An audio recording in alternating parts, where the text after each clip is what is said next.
need a trade, and that's just what prevents guys to come on the other side of me. Pearls there on the back end here, and that's an ace for Nevada. Such a good opportunity. 5-1, and you find the second two. 4 kills for Scorpion. Gets one, gets two. Looks like he wants to go for more, and it's an ace. Oh, and Jesse gets ball. Oh, and what a shot for him! Yeah, do they see him? Oh, and he gets headshot. What a shot from Mini. With 10 HP and the dream. Somebody call the doctor. I think I'm seeing double on my shoulder is a monster. Takes some early fight, he gets one. Oh, damn. Says no. M2 says no. Akira says no again. And it's again. Here he gets two. Oh, Matrix. Good. Finish him off.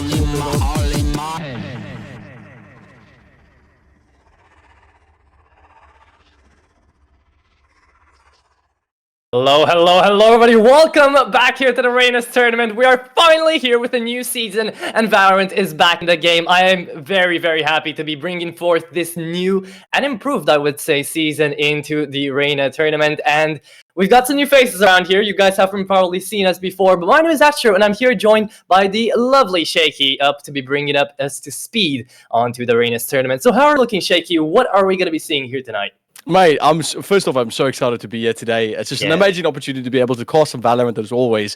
It's such an amazing... We had a little bit of chat before this game started about this game in itself, and it's so exciting to see different changes and things come into play. Obviously, the game itself is a little bit of a move away of CS as you know it, but this tournament, as I've seen so far, has just been giving us so much good content, so many good games. And today, we've got two massive juggernauts of teams going up, clashing up against each other, as we have OOT or OOT going up against LYR Esports. And I think from what I've heard in the grapevine, we are in for quite a treat in this best of 3 today. Yeah, I've heard that as well. Coming in, OOT are kind of like a big deal when it comes to lineups. Speaking of, you know, the actual players that you're looking forward to see into the game here at hand, we're going to be having Matrix, M2, Acura, Shaky. You're going to be playing apparently here. Nice. Right? That's spelled Shakai, okay? I think he says Shaky, but that person didn't spell it correctly. I don't think that's correct. How he feels about it once we get in, perhaps into the interview. But Lanox as well there. It's a pretty damn good lineup that, sadly, into the last season, I've heard they haven't been doing quite as amazingly as they should be doing, quite due to their potential, but we'll see them right now into this matchup. But they're fighting against LYR Esports, the defending champions of last season, and the guys that are also expected to kind of win this one as well, right? Into this matchup, we're kind of looking at LYR Esports and we're saying, okay, these guys, they've got it going for them. They know what they're doing right now. They do. I mean, obviously, if you're the defending champions, you have a little bit of a chip on your shoulder. And rarely do you see in any sort of esports teams that are at the top kind of, you know, they kind of repeat that win. So I think for LYR Esports, it's going to be extremely important to keep their heads down and keep that momentum going. Obviously, that excitement about winning a tournament for the second time isn't as great as winning it for the first, but that does not mean that they are not going to give their all. I think we're in for quite a treat for them to try and see just exactly what they bring to the table. That being said, if you've heard of anyone before that's casted with me, you know that I do love a good upset. I've many times before. 9-3 curse, that is my life. You know what? Best of 3, it needs to go to 3. Best of 5, I want to be casting Valorant for that whole 5 hours. That's exactly what I'm looking for. So if we can have a 1-on-1 and going to that third map today, I think that would be quite a treat. But I haven't casted any of these two teams, so I'm kind of in a mystery about what's going to happen in this game. Yeah, neither have I casted on any of these two teams, but you have mentioned maps here, and I think maps are pretty damn important when it comes to Valorant in particular, because the amount of setups that you can do in this game is absolutely deadly on the defender side, and the attackers have to just get it through them all. So if we could, maybe, let's change up to that screen for the map veto to see what we're kind of looking at, because here from the Challenger mode, if you guys have it as well, we can already see the bans coming up ahead, and we already know what's going to go down. So let's go through the whole thing and see what OOT versus LYR Esports have got going, because from what I know, the first map coming up into this one is going to be split, which is definitely going to be a ton of fun. So we're looking down at the bans here, and the first map banned away is going to be Icebox. Now, I love Icebox. I don't know about you, Shaky, but I think it's a great map. It is one map, though, that definitely allows for that Peeker's advantage, definitely allows for some tough plans. So the fact that it was banned away, you know, I get it. It's okay. But the next one is going to be Lotus, which I think we can all agree has to be banned away. Yeah, Icebox is something that I mean, I say recently, but for itself, I think it's been recently added back into the pool. There's a lot of few changes that's happened, especially it was extremely favorable to the attacking side trying to push on Icebox. B side was ridiculously difficult to defend as well. I mean, both sides was really stupid. So they've changed a few things around. They've changed yellow a little bit. There's a few interesting different interactions that happens on site, so it is a bit easier to get that plant down, easier to defend. That being said, though, I think a lot of people still has a little bit of PTSD, and I mean, myself as well. I don't like the map a lot. The amount of ranked games I've lost in Icebox purely because of people don't understand the dynamic of the map. It's ridiculous. So. Good ban, in my opinion. I think Icebox is a bit of a wild card. Looking at forward, obviously say Lotus is going to get banned out as well by LYR Esports. I think it's exactly the same case. Lotus is also one of those maps that's really difficult to kind of defend at a push or attack. It's kind of on how how you play the map in itself. And then obviously, Atro, we've got Split on the first pick.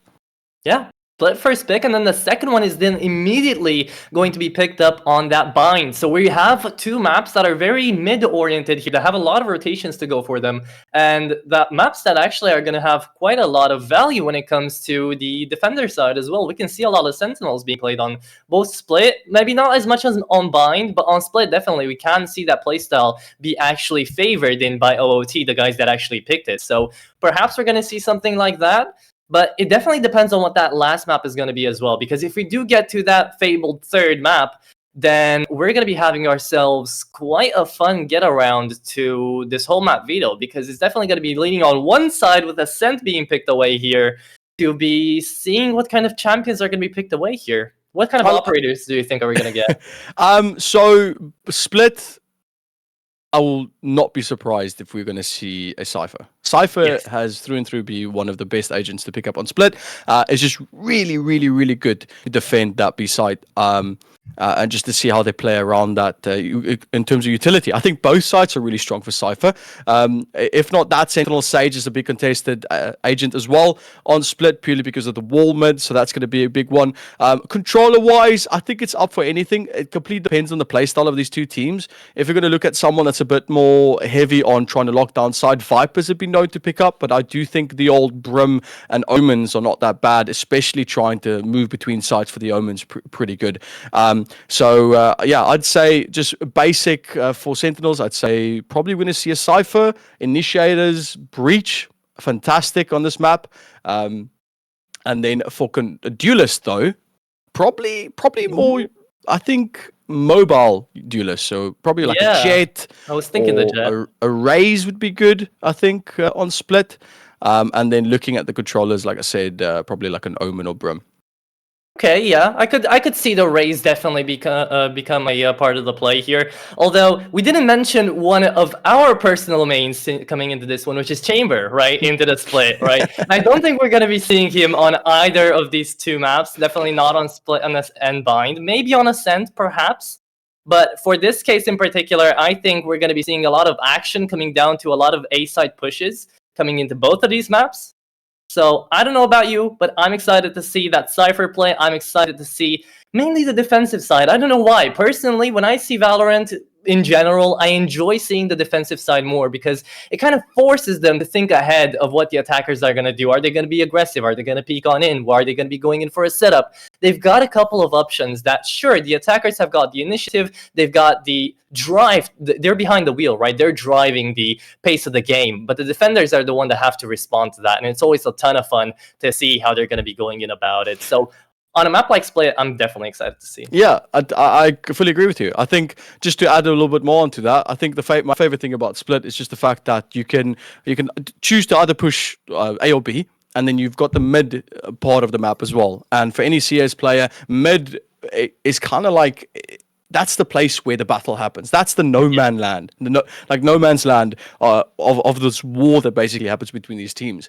And the exciting thing about Split is got such a unique type of mid where I think the defending side's got a bit of a advantage controlling mid, especially if you've got something like a Sage that can wall it off. You can play information. You've got a quick getaway towards both sides. That being said as well, if that control gets taken from the attacker side, Split becomes such a difficult map to play from the defending side. If the attackers can take a control mid, they've got so many options to play, and it makes it difficult for the defending side to clear it up.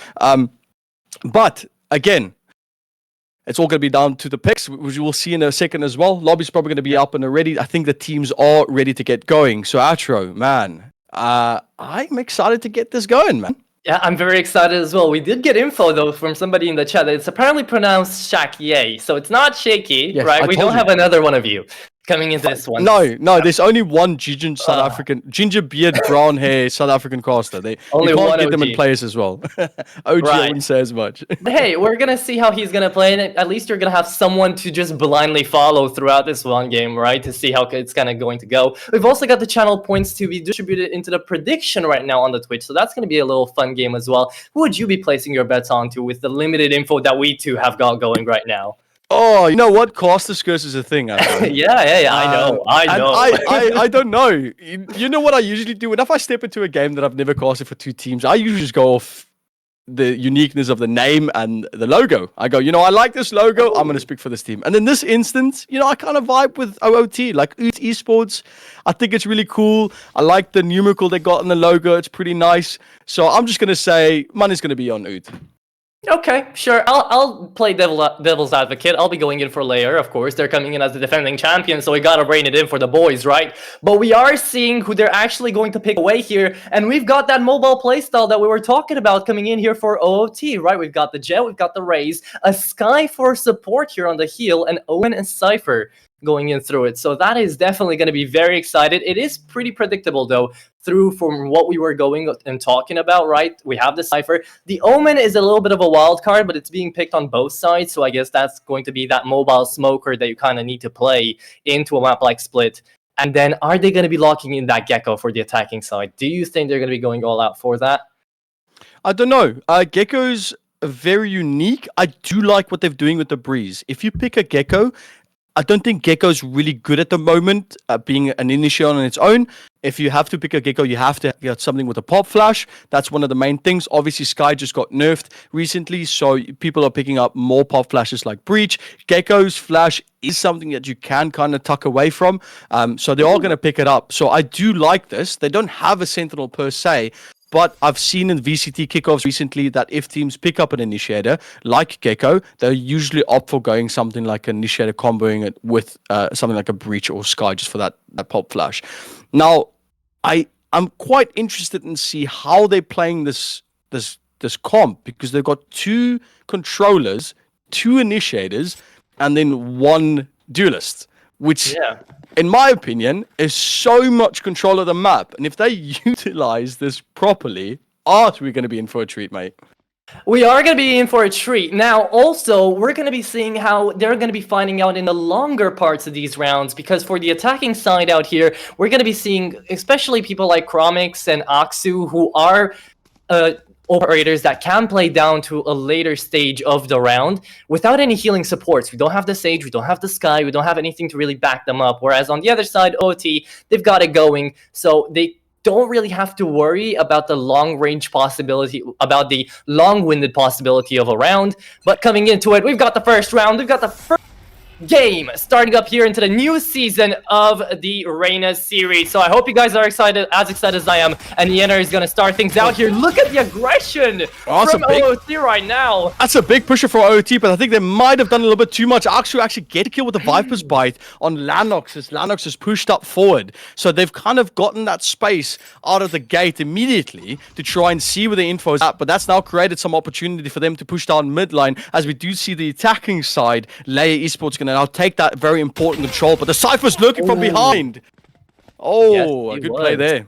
2v3 remaining down to the Jet and the Omen staying alive out here for the defensive side. Gecko is going to be pop flashing in down middle, seeing nobody's there. They're rotating back to the A side. Now, they are going to be messing up with the likes of Akira. Akira on 1 HP. If he finds at least 1 kill here, he makes it doable for his team and he keeps the hope alive for OOT on the pistol round. But the ghosts are coming in at quite the speed and Chromix is checking in every single angle. Akira trying to hold down on the line. He's holding off on the corner. He's still alive. Nobody spotted him. Yeah, He's literally won. Doesn't need to be anything more than that right now. He is having a lot of value just staying alive at this point because he can shut down at least the plant. They're spotted out the breach.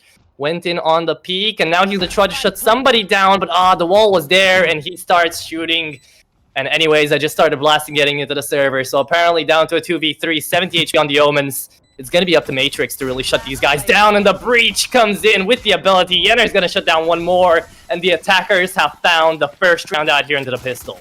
What a good round. I think pistol rounds, you know, a lot of people say, oh, the pistol round's so important. You've kind of established it. It's pistol round, really. Like, all you have to do is just click on the head. So I think fantastic start for OOT.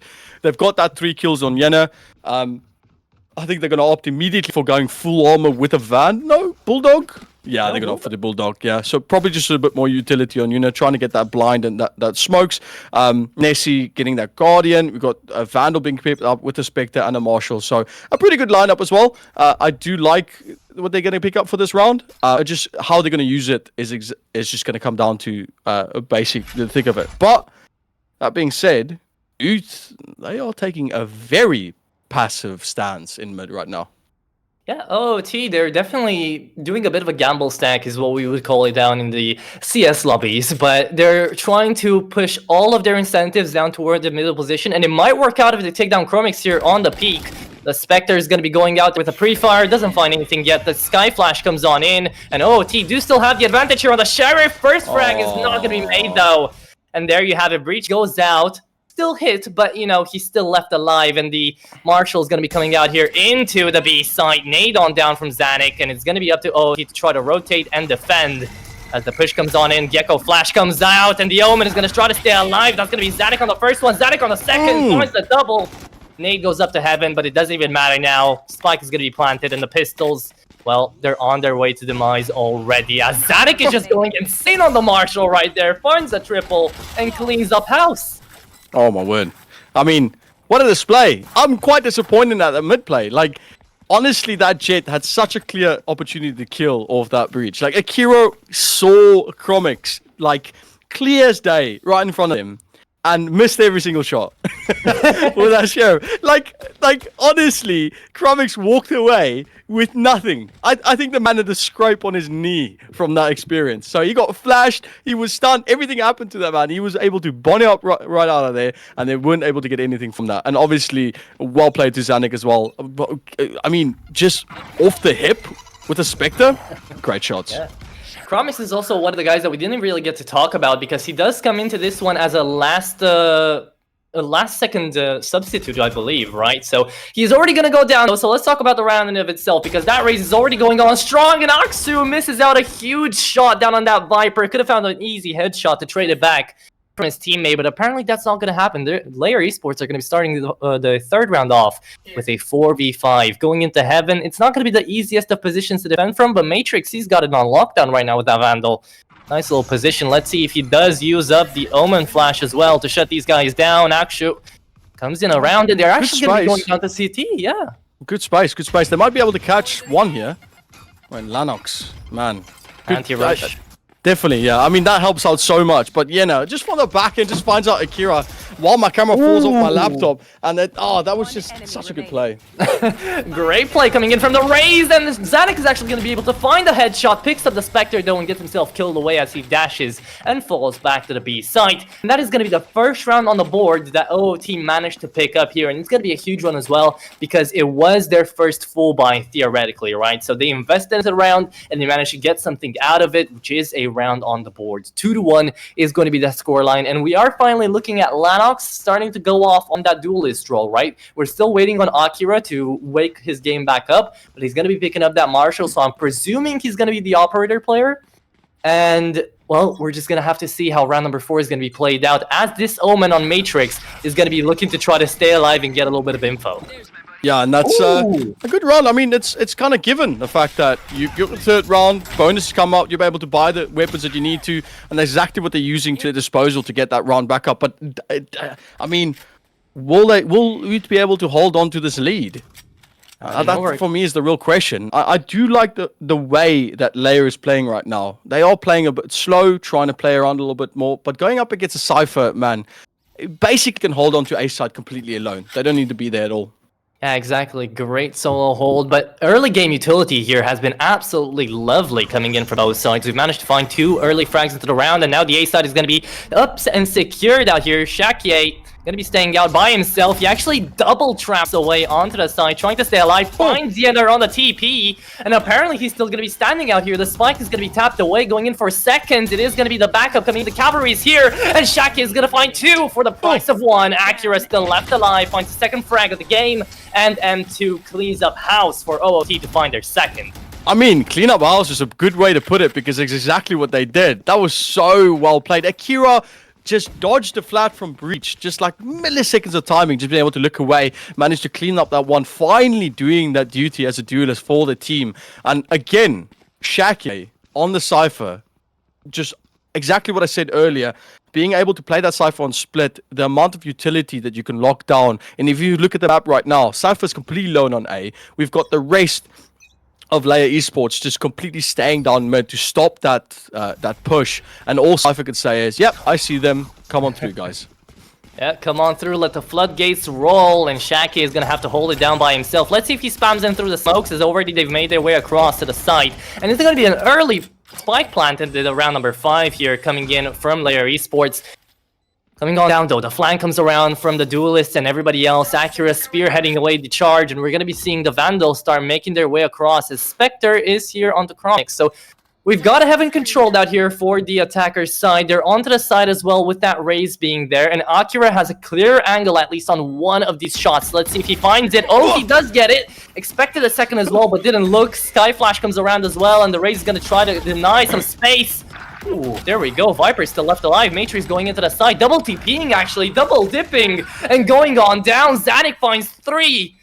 And manages to keep it alive out here for the LYR Esports side. As they've lost 2 rounds in a row, they've managed to bounce back on their third. Oh, the fumble. The fumble. It was just a bit too much for them to deal with in that game. Obviously, the buyback coming back from LYR Esports as they managed to grab themselves that A site. And I do say that was a bit of a difficult one. I think the economy management? Oh, I don't know where my English is tonight. Yeah. Econ management tonight from OOT is a bit dismal. They are trying to go for a bit of a half buy here to try and save up, but Lanix, I think they're playing with the idea of going for the Phantom, but that's not going to be the thing. But we do have one Vandal on OOT's side, so it's exactly what they do with it. Okay, I don't even... whatever with the Vandal, Akira apparently hits their shots right now. Yeah, I was talking about Akira before, looking down on that Operator Marshall kind of playstyle, and he's absolutely popping off on it right now. Found the first pick and let Shakie actually pick up his own ultimate and the Bulldog from what I saw. So that's going to be great for them. Matrix on the flank with a Bucky. Now that's going to be exciting to see as well. But down to a 5v4, LYR Esports are not in the greatest of spots. They're stuck right now, and he switches up to the Classic. Oh, imagine if he only stayed through to his actual little Bucky there. The flash comes in from Chromix, 1-for-1 kill. Going in, Akira still going insane on this. Marshall looking down for the raise as well. Does have the ulti though. Will he going to be unleashing the blades? Not yet. The Vandal goes on in, and with a knife in hand, Shakie finds another free frag. Zanuck, don't know what he was doing down there in midair. Didn't know that another flank was actually protruding from the other side. But now it's left to Nessie in a 1v2. Can he find them both? He takes the first one. Acura is going to go on down, and he's going to be using up his ultimate to try to find him with trash. And actually, Cypher is on the other side of the map. Yeah, Cypher's gone. He's left. He doesn't care. He doesn't need the spike. He doesn't need to defend anything, mate. He's just going to run away. Oh, good info, though. Incidentally, that actually is going to be a good play because Trash got used up and they're going to be going into the A side where Cypher has all of his util right now. Oh my word. Cypher literally heard the movement down mid, thought it's going to go to B, turned around from walking to A, and must smell the snake in the grass right now as he has to turn and run his way back in. And this is exactly where Nessie needs to be. Playing from the back end, on the attacker side on A, just trying to hold on as much as he can, just staying away from that camera as much as he can as well. As Shaky needs to try and at least try and surprise this Gecko. But no information so far. Yeah, he's going to be playing in from CT, trying to go down long. Shake coming in from heaven right now. It's going to be a little bit tough to get into the site, but he can definitely do it. Still has got the camera down on the site, and they're playing Ring Around the Rosie right now as Shake is on the site. The Gecko's going to be going on in. That's going to be the trap as well. Still defusing inside of the mosh pit, and he's actually not going to get it. What? That's 0.012 going in on the defuse, and it doesn't happen. Clutch made up by LYR Esports. Oh my, Nessie. I was about to say, pros don't fake, but if Nessie's throwing acid on you, mate, that's a rough one. Cage or no cage, that's unfortunately, I don't think Shake was able to hold on that one. But what a good round! Eco round for OOT. They managed to grab themselves 4 kills, destroy the economy of LYR Esports, establish themselves a really good round moving forward. They can buy themselves full armor, full vandals, and get a good start in this next round. Indeed. So what ultimates do we have right now? We do have Acura's Bladestorm right now. We got, I do believe that we also have got Rolling Thunder on Breach, right? No, we got Zanuck onto his little rocket launcher there. But definitely a push down towards heaven is going to happen right now. There's the Seekers coming on in from the sky as well. That's going to be the first frag being made. Lanox gets the second. Lanox going to find even more, but Acura's going to find a double kill instead with that Vandal. And the whole push down towards heaven is going to be absolutely trashed around. As there we go, OOT have found another one. I honestly, for a second there, I thought LYR Esports were doing good. I wiped my eyes, and then suddenly, like, they just getting completely destroyed in top heaven of A. Like, hello? Blink and you'll miss it. Literally. Ooh, I like that trap. I like that trap a lot. So what Cypher's basically doing right now, if you, for some of the viewers watching right now and seeing that trap, that's basically to try and counter the jumper from Zanuck on the race. So he's trying to put a very high trap that can also double as a trap if someone wanted to jump out of the heaven area. So I do like when the Cypher switches it up a bit more. He's changed his cam around because people has been pre-firing it. So just helping about before. But look at it. Oh, hello. Matrix. He does get away. Okay. Oh, there's the TP away. Oh, he needs to run. No, Zanuck's quicker. Zanuck takes quicker on the ultimate right now. This guy's still left alive though. Vandal is going to be left down to 79 HP, but still a plant is going to happen. And it looks like the players down on LYR Esports are just trying to make their most out of this eco that is kind of, actually, this is a fortified, it's not even an eco. And there we have it, the Viper ulti comes on in as well. The Bucky's going to be making out bullets right now, and Axu with a judge manages to find the last kill onto Acura to find it to a 5-3, and that force buy actually might have just won the half out here for the LYR Esports side, because they did absolutely go balls to the walls on this one. And because of that, now they've got economy, they've got 4 Vandals, maybe even 5 onto Zanuck, and they have another round 1. Yeah, that timer's going to come out quite in a good time. I think OOT needs to slow down. I think they get a little bit too excited. They had the opportunity to push out a B. Oh man, I got really excited because Reyna tried to get away, but Lanox was just too quick with that ult and caught him with his tail between his legs. But from then on, it was a bit hit or miss. Axu just went up straight for the ult. That just stopped the push immediately from OOT. Just completely destroyed the team dynamic there, and they weren't able to really. I don't think the communication was that great to try and get that Viper out. And the Bucky and the Judge, come on, man. Why does a shotgun have to be in an FPS game like this? Like really? Like that is. I feel like every single person's got PTSD from a shotgun. Look, I'm the one that gives the PTSD usually. I love my shotguns, and if you can do something with it in that instance, it was absolutely perfect. Wait. And I'm gonna keep up to my opinions right now. No, right? Man. Are you playing chamber with a shotgun? I'm playing anything with the chamber. I'm playing anything with a shotgun. No, Atro. That's disgusting. That's horrible. I understand if it's like a Razor or Viper. When I don't have the operator, you know, the judge works perfectly fine with the TP, right? Just go around the corner, TP away. That's disgusting. I hate that. I absolutely hate that. I love it though, but I hate it. It is what it is at this point. Now, back to the game at hand though. We do still have the Rolling Thunder to try to get into one of these sides for the attacking side. LYRs can still get aggressive while OOT are trying to tone their game down a little bit, right? They still got the Bladestorm, haven't used it once this whole game, and it's been 8 rounds already. He could have bought up 2 for the price of this one. But actually, the push is coming down onto middle. There's the flash, Paw Flash coming in across, though. M2 is going to find one. Lanox as well trades it out. And the support's gone, but this is now a 3v4, making a 3v3, and there's the Blade Storm missing away all of those shots. Oh my goodness, how is he left alive? Maxu comes on in down middle and absolutely strikes in the heart of the Lion. It's all down to OOT Akira to try to do it all in the 1v3, and can he do it when he already missed out a crucial shot down on the early game? That trade needed to come on that Cypher. Like, it really needed to happen. Akira, even though they did pick it up at the end, it's just like, it's shots like this that matters. They've got the Vandal in hand. They are ready to play it. But are they going to be able to really utilize this well enough? There's a mid holdout from Gecko. Oh. I mean, they've got Breach holding down sight. Utilities being thrown out. There's just not much they can do now. Oh, my word. And then Nessie from behind. It was just doomed from the beginning. 6-3 start out here on Split, and remember, this is a map pick coming out of Layers from what I believe, right? So they're doing quite well on their own map pick on the attacking side for now, and they're just only now preparing for that second half, right? We still have 3 rounds to go, but these 3 rounds are going to be very, very important to see how big of an advantage are the Layers esports players going to have coming into that second half. Until we get there, though, another Marshall bought up by Acura as another force buy comes in around out here for the OOT side. That's a tough thing, though. I think in a game like this, as well as CS, economy is everything. If you're behind on economy, man, do you feel it? You really have to play well. You're gonna have to start changing around your tactic, and I do feel that's what they're doing right now. We've got Jet positioned up a bit more heavily on that mid with that Marshall. We've got 2 peekers down mid as well with the Rays in the sky to try and hold that corner. And I do see Cypher has opted for putting the traps down on A and running over to B to maybe give a bit more aid while the Jet holds it there. So they are holding it a little bit differently with the utility at hand. But I do think the play coming out from OOT, from Layers, is the best one here. How do you feel about the Axu wall coming down out here? Ooh, Zad pushes up right into the heart of that Marshall, and it's gonna be Akira actually hitting down on the second shot. The Raze is gonna fall on down, and apparently he's actually gonna still be able to get out with the help and the support of the sky. It looks like the Jet is still out to seek. Akira is a weasel, mate. That man just misses 2 shots behind, hits the shot, gets a little bit of a flick with the pistol, doesn't really land much, and then manages to get away after so much utilities used to try and catch the Jet. It's really, really insane.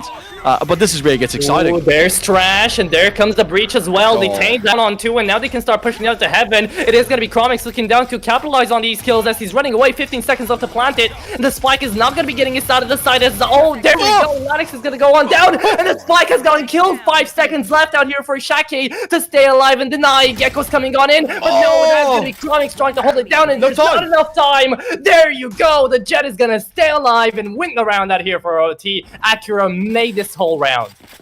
The right play from Shake, that was it. That was it. Honestly, that was it. All they did was just stay on B side.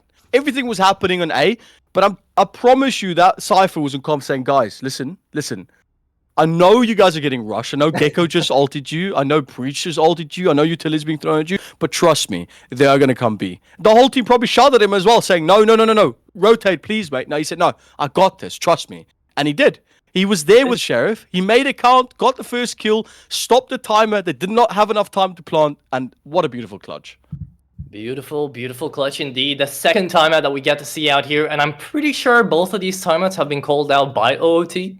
Now, this second one wouldn't make as much sense as the first one did, but they do still need to calm down a little bit. They have to consolidate on what they've still got left to play with. Matrix hasn't been having the greatest of games right now, only a single frag in all of these rounds already, but he has had value when it came down to the utility. We've been seeing a lot of Omen smokes down throughout the map, and I don't think all of those have come forth from Yenner. But I do have to say, just as a little bit of a roundabout way of saying it, right now, LYR Esports have definitely got a better teamwork than OOT at this point, right? You can see them move around. You can see them start to bounce off each other and actually go in for double peaks when it matters most. And that is why plays like the last thing that just happened right now did actually, usually work out, because they've got communications, they know how to go in together, they know to just let one player plant the spike, because the rest are going to be watching out for him. Now that didn't happen with the rack play, but it might happen in before. Now, Back to the round at hand here. We do have another Viper roll going down the straight middle of the B side. And it's going to be Lanox with the first frag here onto Nessie as he try to hold down the flank. Even more are coming out here. And look at the movement. Look at the explosion down on Lanox. He finds a 2-4-2. Zanik is going to find Acura back though. And back to a 3v2. Look at the HP coming out of Zanik right now. He's down to only like 20 or so. And he's trying to stay inside of the side. M2 is just searching out for information with a dog. And right now we're still looking down on the defuse. Can they find it? Yeah, I don't know if they will be able to. It's quite a difficult one, but we do see as Matrix tries to push up from the back end side, trying to clean that up, but M2's immediately there with the killers. They managed to grab themselves those 2 kills, gets the round, and that's what you need. Honestly, Atra, I wanted to say that it's going to be a 9-3, but timeouts is what's... There's a reason why timeouts exist. Yeah. We got OOTs coming back. 6-6. Are we going to see a half? And they're going to the second round. It's a complete mystery who's in the lead. I think this is going to be quite the interesting game. Hey, it's in their name, right? OOT, go OT, right? That's exactly what they're playing for. And for now, that kind of strat is actually working for them. Seeing as M2 and Lanox are the top dogs of the server right now, that is exactly who you want to have on your opening frags. In your early game, to have the support actually pop up and find those frags allows for those trashers to be, allows for those seekers to be used more often. And we've seen a lot of versatility when it comes down to those pop flashes. We've seen the Sky do a lot. And now, speaking of the Sky, can they hold down? Raise v raised, and apparently Xanax is going to win that one. Matrix does not trade though. Oh, utility, man, is such a big part of this game. As OOT does not grab more. M2's there immediately with the trade for the back end, but they're trying to see each other around mid, looking for any other play, but they're just going to tuck their tail between their legs and run down sewers. As a rat that they are, trying to get a little bit more information. As Gecko now also posturing himself to try and get to A. And I like where this Omen's going. Okay, OOT's got, he's, again, another rat. He says to his team, no, they're not going A, they're going B. Trust me. I'm going to smoke it off. Oh, and he almost whiffs it. How did he stay alive in that situation? He got out on 1 HP when 3 people were shooting down on him. Now that, if it isn't luck, I don't know what is. But Man stayed inside of a corner and managed to stay alive. If he takes down the Gecko here as well, Nessie is definitely going to be butthurt about that one. But the flank watch runs away, and we're back to the A side, where the Cypher is watching patiently as the peaks are going to start getting on through. Toxins are up, and the breach is ready to detain that Cypher onto the site. Let's see how he's going to hold on through, though. Yeah, Cypher should be fine in this, I do believe, but they do get both traps. Oh, they might, but now he's already dead. Can't really utilize them, and it's up to M2 to try to find a 5v1, try to find an ace clutch into this one. Already found 3 frags. Let's see if Hawks is going to be enough. Omen down on CT alongside the Breacher, playing the buddy system as the Viper is still standing out there waiting for the runaway play perhaps out here, but M2 is not going to be running away. Timing indeed, but yeah, there you have it. Finds 3 frags, but the last 2 are going to take them down. And OOT, they're not going to be able to find a 6-6, but they are going to be able to find a 7-5, which on attacker side for split, I wouldn't say is half bad. No, it's not half bad at all. I do think going up against a Cypher, having a positive round, a positive half going up against that type of lineup is really, really phenomenal. Now, I spoke a lot about having that set up with the Sentinel, you know, how much that enables you to hold down sides properly. I'm interested to see what LYR Esports going to bring to the table here. Again, they've got 2 controllers, 2 initiators. Obviously, being a bit more aggressive on site might help them in this perspective. They've got Viper to wall down both A and mid, so they've got that sort of utility to stop any sort of information. The question is, how are they going to use this, and what are we going to see from this Omen coming up from LYR Esports, whether or not they're going to try some cheeky one-way smokes? Yeah, we're going to have to wait and find out, but Acura's already taken the spearhead yet again. Updraft going into the side right now. Yenner just runs away, doesn't want to mess with all that smoke. And coming on in, it's going to be the spike planted in for not default actually, but very close to Cubby. As Zanik is getting ready to use his bot. They have to go on in. Lanox aggressive on the classic, gets a headshot, but not enough to shut them down. Lanox finds the first, and now tries to trade back. But Aksu goes in through his own Viper pit there, and it is going to be M2 finding yet another one, but Nessie still left alive on a frenzy to shut down 2. Left into the 3v2, the spike still planted, they're trying to defuse, but right now Nessie doing the most he can to try to deny right here on the peak, and it's back to the Omen. Nessie's going to find the 3rd, and there you have it. The retake coming in on the pistol round out here is going to be granting LYR Esports their 8th. That's crazy, man. That's absolute frenzy. Really? Frenzy?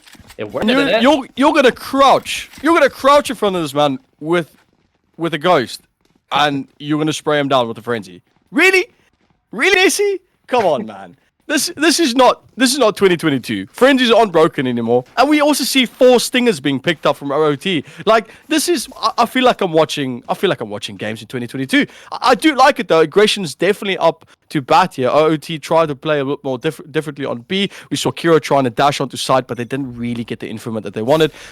So hopefully they can turn around a bit more, but all will come through. Ooh, look at this aggression coming on in here from the OOT side. They're very, very far pushed up right now, but Sonic is gonna be on the buck. He finds 2, and the Spectre comes alive as well. Oh, Matrix, they're still stunned, but you're still going in aggressive. And sadly, Chromix had something in his hand on that util, but right now it's gonna be left down to the Omen in a 1v3 out here for OOT to try to find their 6th. Otherwise, Matrix, if you don't find some sort of clutch right now, it is up and away for the LYR side, as they can find their 9th, and from that point onwards, double digits is nothing for them. There you have it. Bulldog going in there, bulldozing over the Omen, and finding a 4-round advantage. I see what you did there. Okay. I see you. All right. I see you. Yeah. I get you. All right, fine. Well, anyway, 5 and 9. Double initiated, double sent controller works definitely if it's not predominantly clear. Yeah. Utility usage from Axie was great there. The smoke came out immediately on site that helped them to lock down that info from the Omen to try and push around the corner. Matrix didn't really have a lot of info there. Couldn't really play it. The blind came through from Gecko, and it was just a bit too late. So now we're gonna go into the buy round, and I'm curious to see if OOT is gonna make much more work of this. Yeah, we're gonna find out. That is already a very early engage down on both sides. The Breach is gonna be coming in with a flashpoint, trying to find even more damage. Bulldog picked on up again, and Nessie, well, he's gonna be staying out here with his buddy, trying to peek on down towards the B site once more. But it's gonna be quite hard here. There's a lot of players that are very detached from their teams right now, especially into this 1v1. Chromix needs to find this one. Otherwise, that Cypher could be up and about, finding his own little mischief down on the other side of the map right now. Chromix has no idea, though. Right now, there's a Sheriff just around the corner waiting for a 1-tap. The Viper as well onto the A site, and we've got the mid players still lurking around waiting for confirmation. 50 seconds, though, more than enough time to try to decide on one of these sites. Definitely, OOT needs to try and make a good decision, yeah. Both initiators, both controllers are still alive. So much utility to use, and I do say this a lot, but that's kind of the name of the game. And I think where it needs to come out, obviously M2 is a bit low on health right now. They're going to have to try and get at least a pick on the Breeze or the Viper to try and make this count. Smoke's going to come out. That's going to give them a good indication about where this push project going to be. The jump in, but Axie is just too good. Axie is just too good right now. Finds one with the Viper pit, and then the second in with the Bulldog. Now, 15 seconds. Shake is just going to be looking in for a gun to save, and it's not going to happen. Nessie just shoots him down, and 10-5 doubled up on the scoreline right now. LYR's Esports is going to be looking on in to try to pick up their own map pick here in around about 2 to 3 rounds. Yeah, this is rough, man. Tough one. Very tough one. But we'll see what comes out of this. Obviously, I'll stick with what I said in the beginning. People's mentality can change. A lot of things can happen. And it does seem that we have a quick swap over, a little bit of a set out, as some teams might have a little bit of a call. So really, really interesting game so far. And I think they've been playing, they've been really showing their talents here.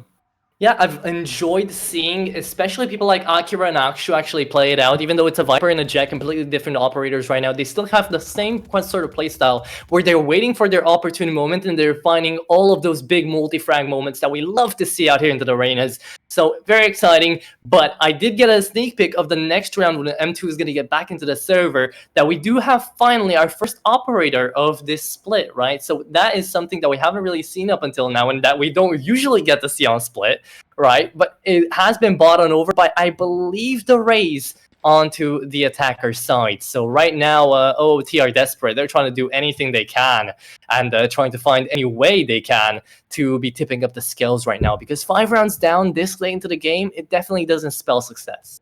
No, it doesn't spell success, but maybe this tech issue gives OOT an opportunity to kind of buy themselves back into the game. It's by no means an easy game to get back into. Being that far behind takes I think a level of commitment and determination to try and get back into it. So it's going to be up to them to get back into it in its entirety. I mean, I can fuff about this as much as I want. Honestly, 10-5 is horrible to play against. So we're going to be going back into the game. I do hope we see a bit of an upset, but right now, LYR Esports are giving us such a show. Ooh. Nice flash coming in from the sky right there, and Matrix is going to be able to actually succeed and find 2 on the headshots as Lanox doubles down with him and finds the quadra kill to start off the early round. So this is exactly what they needed. Hats off to M2 for actually be seeing, even if he wanted to or not, because now it's giving them a little bit of space and a little bit of time to know what they're playing, know what they're doing, and actually find just a quadra kill off the bat. So there you have it. Yeah, and that's a really good start. I mean, I'm not caster curse is the thing. I'm not saying anything. I didn't jinx it. I swear I didn't jinx it. As things stand, it's pretty good. Obviously, Xanax, like you said, got the AWP. You don't want to give that gun over. It's 4,700 credits of money that you don't want to go to any side. So I think playing it safe right now, they've got a bit of leeway. They've got a bit of space. Probably a good option for Xanax just to keep a hold of that rifle. I mean, I can't even imagine where you could be effectively playing the operator right here in the split, because with how aggressive OOT have been playing, there's not really any space where you can make yourself use the op. Maybe out here into spawn to search for a couple of exit frags, but more than that, that operator is going to be going into waste if you don't use it in some sort of innovative way right now, either down on mids or, you know, just pushed up aggressive down on the A site. Don't really have any angles for it in my eyes. Yeah, they've got a lot of money. They've got a lot of money. They do. They can buy, I mean, Nessie can buy twice, mate. Honestly, that's ridiculous. So, yeah, in all fairness, OOT did a smashing job there. They've got a big hill to climb here. I do like the setup that they got. A bit of more of a default setup, trying to see if they can maybe get a pick. They got the Cypher playing off the jet on the backside of A. Oh, there it is. Nanix is just going to come straight up. I think take control of site, but there is a little bit of info forming down mid, as we do see LYR Esports taking up a bit of a different approach to defending this B side. Different indeed, but Xanax actually puts that operator to good use, finds the first one, looking in for the second pick down onto Shaq. Yeah, this is gonna be M2 to actually find a trade, and I don't know where he was looking. He's flashed away. Chromix actually manages to rat himself over behind him and find the headshot down. It's exactly what's gonna happen here as well, down to Lanox though. So a trade has been made, and now a 4v2 down on the operator, being into the 1v1 Cypher. Standing here, finds the headshot to the wall, and now back away from Rat. It is gonna be the vent play coming down from Matrix as he shuts down 2 with a headshot. The Phantom goes crazy, and he's looking in for the third. He's gotten the info, and now he's looking down on the side, but it's going to be Omen versus Omen. Yenner trying to stay alive, flashes his way and smokes, but it doesn't matter as the Cypher gets the last say in the matter. 10-7. Oh my word, man! OOT is like an onion. There's layers to this team. What is going on right now? I don't even know what to say. Matrix, where did you? You were like for 6 rounds, you were one and whatever. Like you did not get anything. Now you come out and give us a clutch like that, mate. Like what? I love it. Absolutely beautiful play by OOT. What a good round as well. The fact that we get to see 4 Phantoms down onto the attacker side as well, I don't know, it just seems funny to me because it makes sense in theory, right? We're playing split, a lot of close angles, a lot of fast plays that we just saw right now. So the Phantom makes a lot more sense. Just spray it on down, try to find a way into these sides. Doesn't matter how, you don't need a Vandal to just long range engage on the headshot. But now that you've gotten a little bit of info down on middle, how are you going to be putting up these huge rifles at play? Are you going to be going down into heaven once again where the Viper is going to be waiting for you? Or are you going to be going on down and trying to something new by going down on those vents? We haven't seen any vents play yet, but the Breach is going to be coming in with a huge concussion right down onto Akira, who, I don't know why, but went in by themselves. Yeah, that was a bit much. I think optimistic is putting it lightly in that fact. They lost sight of Spike. And then, wait, no, don't question it right now. M2 has got it covered. I'm not saying anything. Alive, 19 HP. Cypher is uploading his trap away there, and Shaq is going to be looking in for a little bit of info. Oh my god, Yen! Oh! The double boxes, that's insane. Chops the Spike away, and now it's going to be up to the Cypher to try to find the 1v2. Shaq, you have got one hell of a Herculean task at hand. That is putting but they're leaving the lightly. Spike.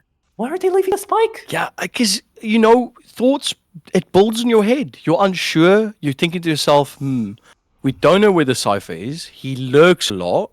maybe he's going to go for this play. How about we play a little bit more differently? Now, 13 seconds left, actually. No way he If you gets look to at the the side. clock, there's just not Yeah. enough time, mate. That's unfortunate. Okay, maybe that's why they left the spike away. But still, if he just had the knife in hand, perhaps he would have had time to get inside of that A side if he knew what he was doing immediately.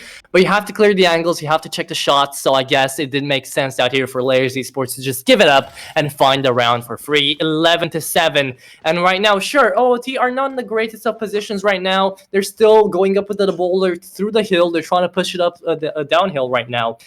But they do still have got a slimmer of a chance to try to find themselves on overtime, as they need 5 rounds to get on over to that fabled OT. They need 4 rounds, though, to equalize. And even though that's not going to be easy, it's not going to be impossible either, right? So we're going to be looking forward to see. But right now, here comes the party indeed. Rocket Fuse ready. Let's see if he finds it. Nah, too close on that angle. He hopes he'll find something, but the other Raze is going to find something else. There's a shift happening right now. There's a little bit of a chemical shift happening in the mindset of these players. OOT really coming out clutch here. I love the aggression. I love the way they're playing. And the Cypher's playing mind games look at the space that's being taken up by OOT. Yeah, there you have it. Shorty to the face there. Breach is going to go down. 2v4 remaining, spike planted. Don't think Axu and Nessie have got anything to do with this one. The dog goes in, and Axu is actually going to be able to find Matrix down on the first kill. But on that side, really, how in what universe do you try to find this one? Axu's by himself on the side trying to find a 1v3, and the headshots are just not connecting. So there you have it, 11-8. OOT are going to be finding themselves on yet another round. They're going to be looking in for at least 9 here, but I think the economy is still good for LYR Esports to find one more 4 spot. Yeah, that is yeah, that's rough, man. Like it's just, oh my word. The space that they took up on the CT side was just ridiculous. They got controller side. They said, you know, this is not enough. We're going to go straight into their spawn and just stop this rotation before it even happens. And then the mind games that Shike is playing at the moment. He's constantly sitting on A side, trying to bait out utility, even bait out the ult from Zanuck. The ult came out, didn't catch anything. That stopped that utility out the way. Then he rotates slowly through sewers up to mid and then catches Nessie off guard from behind. And this is the type of plays that stops making people's mind turn, constantly thinking about this extra layer to this game, this extra onion layer, as I said, for OOT, and which is Shike, as he's constantly on the lurking side and is doing a brilliant job of that. Indeed, he is. Third time out of this game. And we're going to be taking a look on down to see if and how OOT are going to be trying to find their way back into it, as an eco is going to be out here from LYR Esports. So apparently they don't want to go all in. They had a few credits to work with, but a Stinger is going to be bought up. What is this buy coming out here from They're contemplating. I think they're contemplating. They want to force this. They know that they're in trouble. It's 8 and 11. They need to play a bit more aggressively, and that's exactly what they're doing, as we see 3 agents up and towards the heaven side of A. And they're going to have to play this quite well. There it is, Acura looking in for the first one. He's going down to heaven, but he has no visibility whatsoever. And it's going to be M2 again on the first and the second to find something. Zanuck, crazy with the Marshall, but not going to be enough. Shuts down only one on Acura, and the duelists are already out of the fight. 3v4, looking on down into the side, and it's going to be another spike planted early into the round here for OOT. Yeah, and a little bit of a scramble from the teammates coming around. We do see that LYR Esports having to connect back together on the CT side. But look at Shike. Again, this man is just a rat. Sitting, just like holding this corner that no one thinks that someone's just going to sit there and wait. And just knows how other rats think, as he's managed to find the kill on Nessie. But yeah, a little bit of a slow play now going to come out from Zanuck. Indeed. So Zanuck still looking in for more with the Marshall, as he is going to be taking on down. M2 is having such a good game right now in the sky. And again, it's those supports that you don't really expect to be going all in with the frags, but it is exactly what's going to happen. And there we go. Yenner finds one, looking in for more. Can he find the second as well to shut down a couple of weapons? Yes, he can.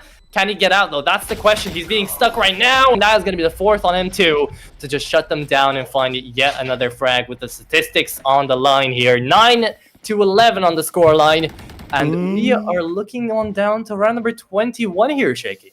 This is games that make me excited, okay? Atro, I told you about this. This is what gets my blood flowing. 9 and 11, OOT's come around out of nowhere, just completely bringing it back. We've got 9 and 11. I do have to give props to LYR Esports. They went into that extremely eco buy. They managed to grab themselves, I think it was 3 kills at the end of it. Yeah. Doing a good job at kind of softening the blow of losing that round and kind of putting a slight dent into the economy of OOT.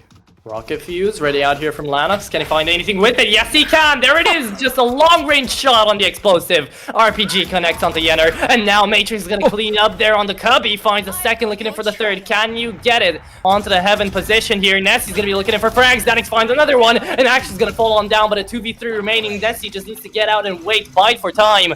As that Seeker just went out in for the Opera instead, apparently. Right next to him. Moshpit down on the site. Acura is just looking in to try to hold in from the advanced position.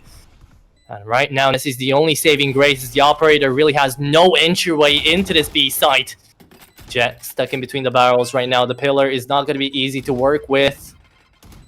And they're still waiting. They're still biding their time. They can't get in there, and that's going to be the Rocket Fuse coming on in. And there you have it. Quick and ready for success. There's no way. Is going to find it. No way. They just won the buy round for LYR Esports.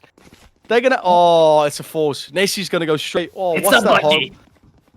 It's a Bucky. They've got a Bucky and they've got an Outlaw as well on Nessie, which is like, I mean, they're gonna have to make this work, Atro. They're gonna have to make this work, mate. It's oh my word. I'm on the edge of my seat. I don't even know where I stand with this game anymore. Oh, this is only first game.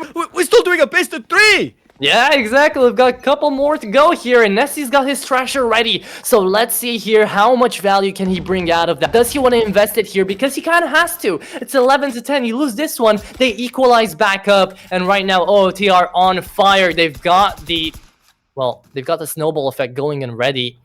So they're going to be looking in for all the rounds they can pick up right now. Viper left alone on the B side now. That is going to be a crazy way to play. Having a single player down on that B side when you know they've been pushing up there every single round.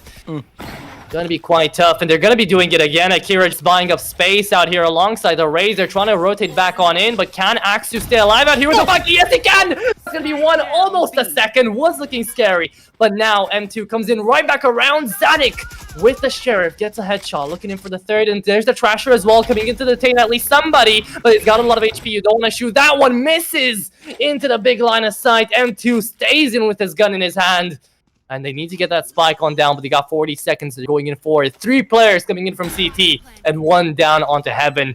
Let's see how this one's going to go. Lanox, I'm going to be crazy with it. That's going to be the 3v3 now. Acura is going to be going on down. Outlaw does connect. Now, can he find any more? As we're going to be looking on down to that race to be the pillar of this fight. Yenner comes in with a headshot on the Sheriff. And can you find it? Oh, no, you can't. Missing out 2 shots. M2 still left alive, but not for long. And there you have it. LYR Esports get the match point. Oh, that's... Mate, I love this. This is too much. I can't deal with this right now. 12 and 10, bringing it back. Eco round. We had a Bucky, we had 3 Sheriffs, and we had an Outlaw. And they made it work. Yenner was beautiful on that Sheriff. They cleaned up so well. And let's not forget Zanik. Come on, mate. It's just, they managed to get such a good run. Unfortunately, they didn't land the ult on Nessie, but it didn't matter. Loved the push from Axu. Managed to get the smoke off, push towards B main, get the kill with the shotgun, put it to 4 and 3. Zanik comes in, gets the kill, puts it on. Well, it was 4 and 4. Zanik gets the kills, puts it to 4 and 3, and just the snowballs continues. Oh, this is going to be good. Now it's up to OOT. Can they keep this momentum going? They still have LYR Esports holding down A side extremely hard, but they might go for a quick rotate here. Yeah, but there's the Blade Storm coming on in early off the bat. Lanox finding up space. Splicing it up down here onto CT. It's going to be up to Yenner to try to find at least one here on the peak. Is it going to happen? No. Oh, there it is. Blade Storm does not connect, but that's going to be a free weapon for the pickup from that Bucky. Actually trying to come back around here, and the Breach is going to be connecting on that charge, but is not going to be helping out with a lot here as the spike's already planted. Chronix looking in to try to do something with that flashpoint. Let's see what's going to happen. Those Seekers are moving on in. A lot of people down on Heaven, and that's going to be the first casualty of the defense. Lanox is going to be going on down. Nessie can't see anything, but doesn't need to. Zanik is still onto the side right here, and that is going to be that Breach finding up so much space right now. Nessie is going to be able to find so much value, but there you have it. M2 is still left alive. You don't mess with M2 when he's on a streak like this. Nessie taps away the spike, but it's not gonna happen. He's just playing with him, toying with him right now on the peak. Time's ticking away, and you've got to do something about this, but M2 is just too good here as the Sky saves it up and clutches it up into the 11 and 12. We're one away here. We're one away from overtime. Oh, ladies and gentlemen, this is Valorant, right? This is what I'm talking about. This is exactly what a game is about. 11 and 12, OOT, fighting, claw, teeth, nail, toenail. I don't care what they're using to fight this team. They're putting up such a good fight. And I mean, Level Esports also just trying to stay level-headed in this game as they managed to pick up themselves one to take a 12 and 11. And all it is the last round. That's it. Then we're going to go into the best of 3. But I think this game sets the pace for the rest of the game. It might as well, but the Bucky's making its name across here as 2 headshots will fly in through the battlefield right now. We're down to a 3v3 immediately off the bat. Cypher uploading the Cypher right now, and we've got ourselves a little bit of healing power coming in from M2 as he doesn't only clutch, but also heals right now. OOT is trying to get inside of that A side, completely empty by the way. Only the Viper to really hold on down with the toxins, but it is going to be the wall going up in for Heaven, which isn't really going to be helping out a lot. Axe still is playing the Phantom though. Right now, he's given up on his Bucky ways, and now coming in on the retake is going to be a post-spike situation where we're going to be seeing Aksu coming in out here from long, one from Heaven, and one actually that was on CT, but now doesn't really get peeked on. Nessie still left alive, being flanked around though.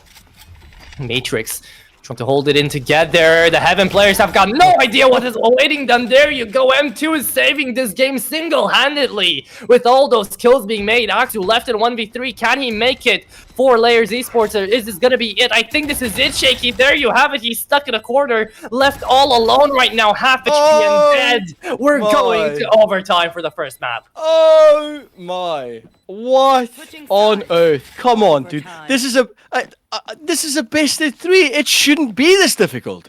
It like really? Do you guys want to fight this hard? And it's the start of the tournament. What's gonna happen when we get to the finals? With these two teams, they are, and what I'm pretty sure there's a higher bracket and a lower bracket, right, in this tournament. Yeah. So whoever loses here pops down to the lower bracket, and there's a possibility of them coming back into the finals. Yeah, but look at this. M2 is 29 and 17, 21 and 20 on Lanox. That is a one-man army in the making right now. M2 is going absolutely insane, and I love seeing him at play right now. We've seen so many Seekers this game that it's absolutely insane. They've had value, they've had everything to go for his side, and OOT have gotten to OT.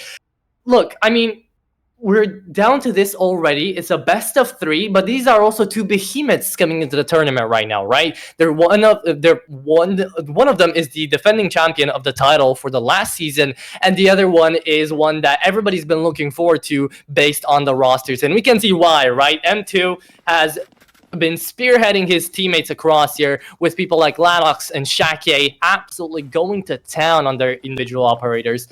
I think it's great. I think it's exactly what everybody was hoping for. And right now, into the next overtime as we go, we're going to be seeing this attacking side try to go A again. They're stacking it up. Next overtime? I hope not. I mean, I said I'd like to get a good bit of content, you know, a nice little back and forth into the end. But I don't want this to be something that goes up and up and up. Obviously, we can't have a draw today. It needs to end. So these boys, they need to pick the pace up. They need to really try and dig in deep. This is the opportunity for Level Esports to use this attacking side where they were really dominating in the beginning. But it does look like they're kind of wavering in that. We saw a bit more of an aggressive push from them in the start of this game. And now we do see them kind of trying to play the same mind games that OOT was playing this game, as they have put the utility down on A. And it looks like they are rotating back. But Akira might catch them in the act. Maybe at least 1 or 2 here. Akira has had some good shots on the Marshall, but we don't really know how he goes in for the operator. Let's see the peak, and that is going to be Zanuck falling on down, but he gets traded away. That's what I thought. Aksu comes on in on a headshot, and the B side now is being awaited to be opened up. Oh, there you have the blinding flash, though, coming in from Omen as well. Lanox is going to find another. OOT still left running and going quite well. Flashpoint coming on in, but it doesn't matter. Lanox gets another, and the Phantoms are going absolutely insane here on the headshots, but that is going to be Yenner finding 2 and nothing else, as the shutdown's going to be here. OOT managed to get themselves up to 13. Switching sides. It is a mind game. It is a battlefield of the senses as these two teams need to battle each other out to try and beat each other's psyche as they go on neck to neck. I mean, seriously though, 13 and 12, OOT really struggling. Oh, sorry, no, that was completely wrong. They're not struggling. They are dominating right now. LYR Esports, though, really looked strong going into this first half of the game, but maybe it was the too many pauses. Maybe it was the technical difficulty that kind of set them off. Maybe it was an opportunity for OT to realize that there's more leeway in this game for them to go back into it. Whatever it might be, it's working, and we have such a good game on our hands. It is working wonders. I don't know about you, but right now they are finding themselves on over to a huge comeback here, right? Because we are taking a look on down. It was 5-10 before. And now it is, 13-12 in favor of OOT. They've barely managed to scrape by 2 rounds, LYR Esports, to actually get themselves to this position. Whereas OOT, they're still going strong. They're going to be going in for even more after this timeout. So my question is, who's IGLing for these two sides, right? Because whoever is doing an absolutely bloody amazing job of actually managing to get a read onto the other. Yeah, no, I think both these teams are really doing a fantastic job at holding it down. Obviously, again, I don't know why I keep saying this, but it's still the first game. It feels like it's not the first game. It feels like we are playing for something way more than is being played for. Maybe it's pride. Maybe it's the opportunity to say that we beat the previous season's winners, you know, like obviously OT is the team that want to be able to say that they beat the LYR Esports. And as I've just heard from production in my ear, we do have the IGL from OOT as Matrix. In fact, I mean, maybe that's because Matrix has been talking so much they haven't been able to shoot. Zanik doesn't need to. At this point, Matrix, he's looking on down to his teammates and he's saying, okay, well, we gotta do something, because right now, Zanik is just blowing our heads off and he's gonna be looking to try to do even more. M2 trying to clear up some space out here with the doggy on top of Heaven. He finds one out there. Breach is gonna be coming in with a clearance, and that's gonna be the grenade trying to take down Akira. It works! And Zanik is playing an absolute god game, holding it up onto the A side. It's back to the 2v5 actually at hand here. And the only saving grace really is really going to be Shaq here onto this Cypher. Can he take down Nessie? That's the question. That flash didn't go on through. It's okay. Not yet. Not yet. Timing's everything, yeah. Can he find it? And I don't think he will. There you have it. Might be looking like a 13-13er here as the IGL has to stand by and watch Omen v Omen right then and there as he's trying to TP. But where is he TPing off to? Into the hands of Nessie, but he still goes down. Nice. There you go.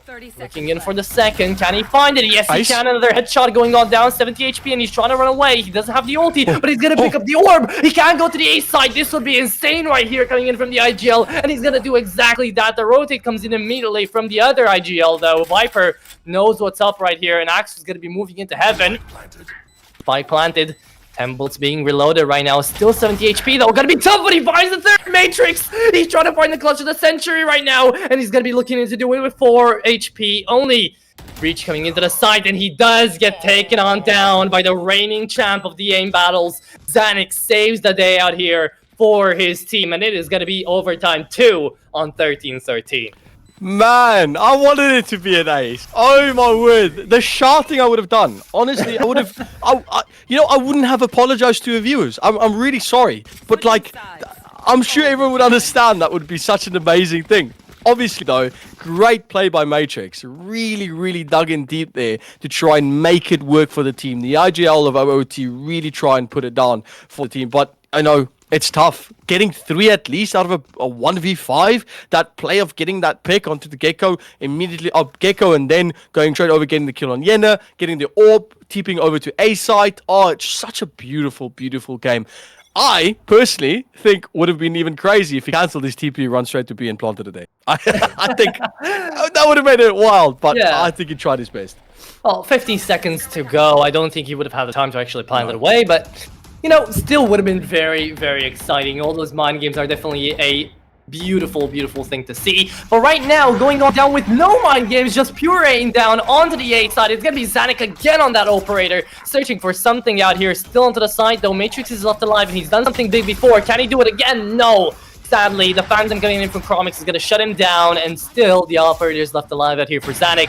As M2 is going to fall down to the scope on 1 HP. Zanik is still going, and he's not being put to a stop at all. Lanox and his Jet are the only ones standing. Akira finds the trade back around on the AWP, but it doesn't really matter with that spy planted already. Layers are looking to find their 14th, and Lanox is doing everything he can to deny it. Oh, time is slowly ticking away. Nessie getting one pick, and that's going to be that for that round. 14-3 as this overtime is kind of going either way. Maybe the gas is gone for OOT as they're starting to slowly tip away the other side. Is the momentum getting a bit too much for them to bear? But it still stands to witness that we might have a bit more to give in this overtime. It is 13-14 OOT now switching over to the attacking side as they have to now kind of change up a little bit more pace. We do see a very age-old play that have been doing today in this first game, even though it doesn't feel like it. We do see the Cypher going back towards A to try and have a bit more of a lurk on the back end side, but I do believe we have an AWP still on Zanik holding on that A main. So not the easiest to control for that Cypher.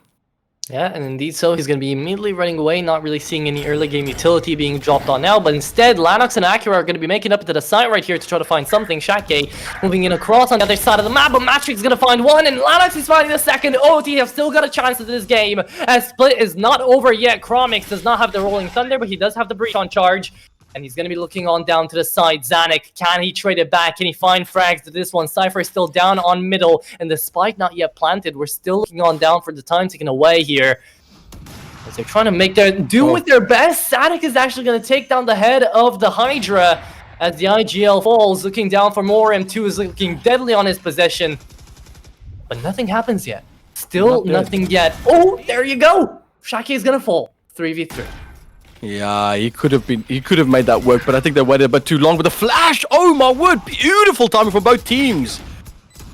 Yeah, M2 still left alive here, looking down on the peak. Is going to be the breach to try to do something. Chromix falls though, and half HP down onto M2.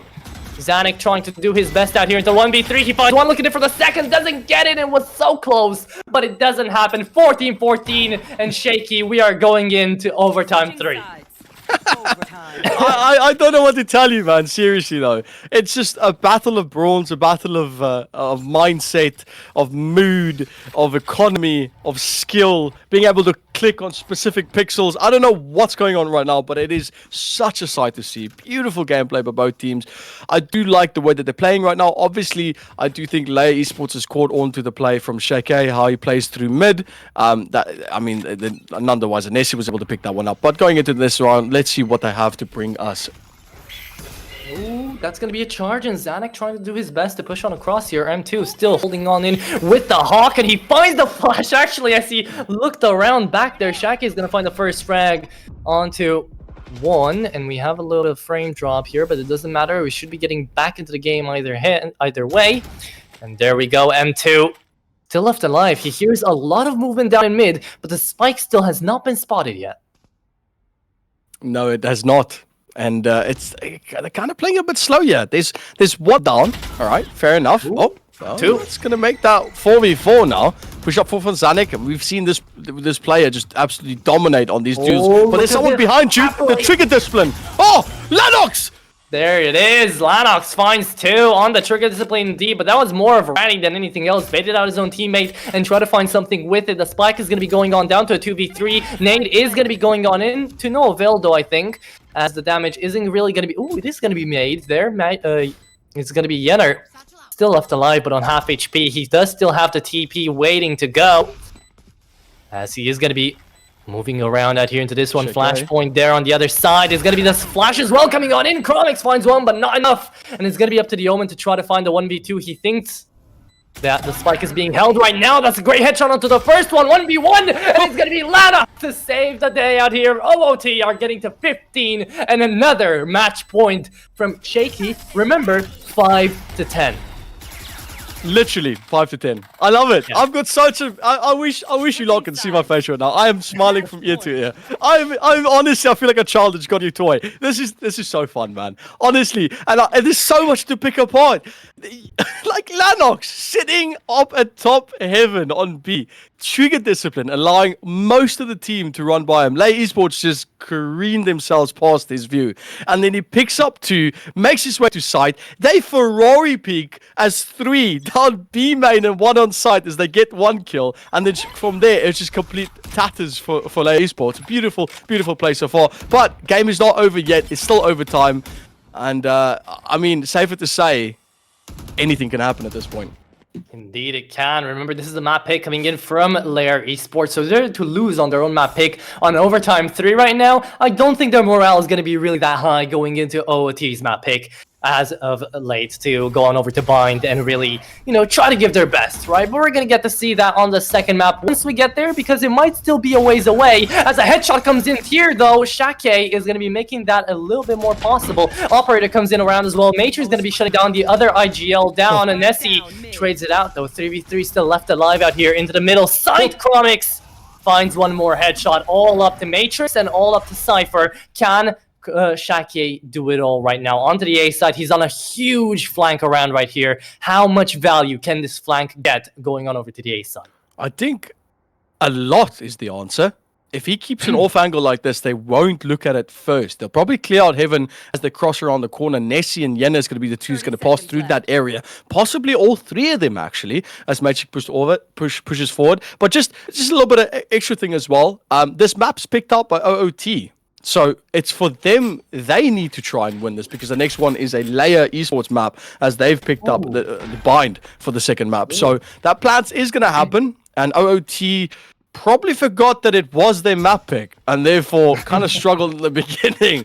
But it does seem that they're finding their way. Shaky going insane on the Cypher once again. Finds a headshot. Nessie down to 10 though here. He tries to play down onto Vents, but it's going to be the Omen ready to hold. The Ender left standing in a 1v2. Can this man do it again? He's done it once before in the clutch, but can he try once more?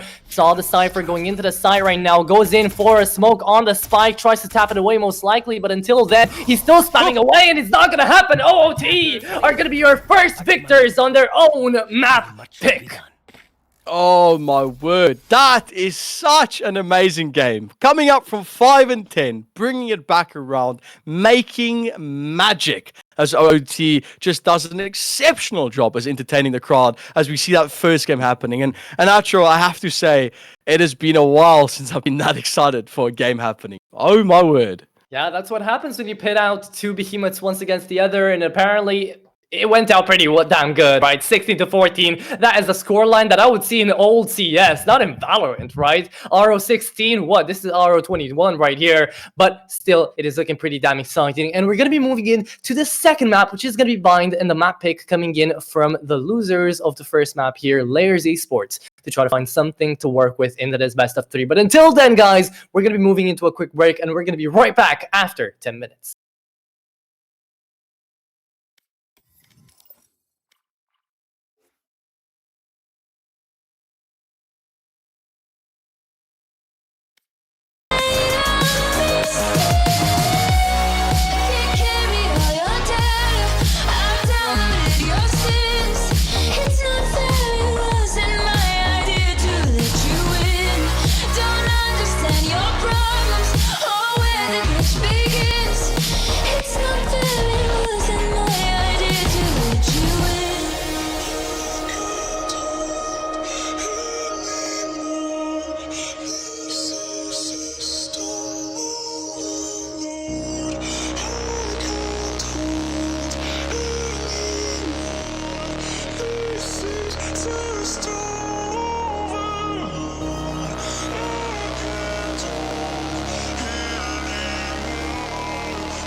safe and sound. I can feel my heart race.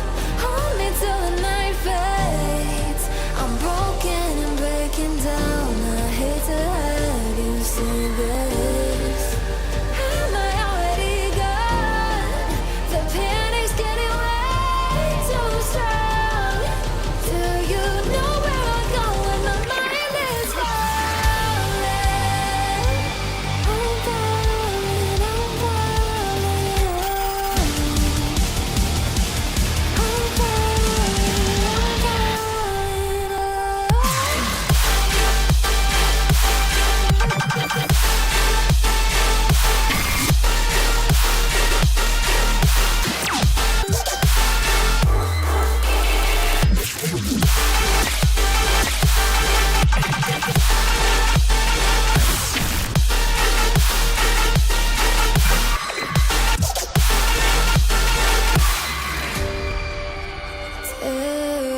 terrified, lost and paralyzed, asking myself why. Is it my fault that I built up these walls? Can you hear me now at all? Don't know how I got trapped inside. Now I'm living with my demons hide. I don't know how to fix it. My circuits are twisted and my heart is tight. I can feel my heart race. Hold me till the night fades. I'm broken and breaking down. I hate to have you see this. Am I already gone? The panic's getting way too strong. Do you know where I'm going? My mind is falling. I'm falling, I'm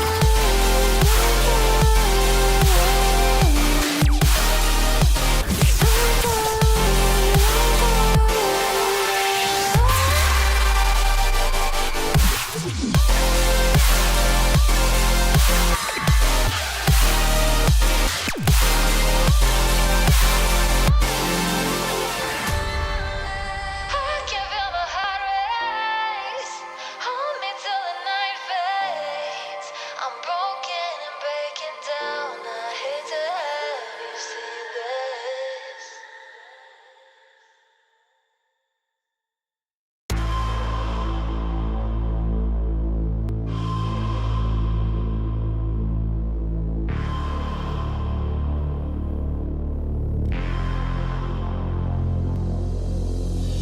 Feeling high, feeling low, feeling anxious.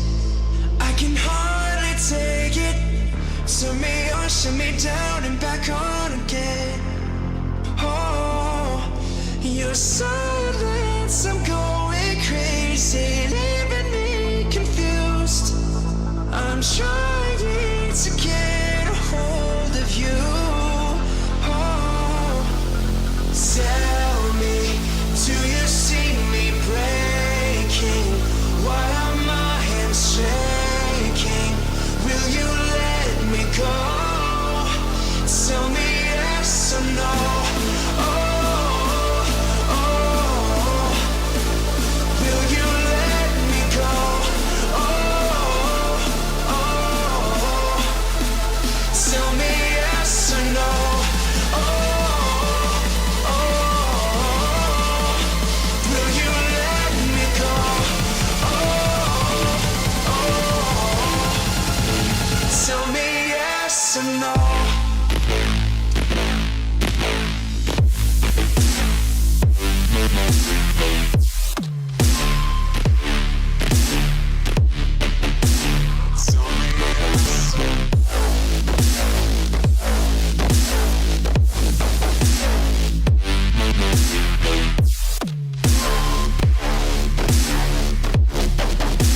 Tell me yes or no.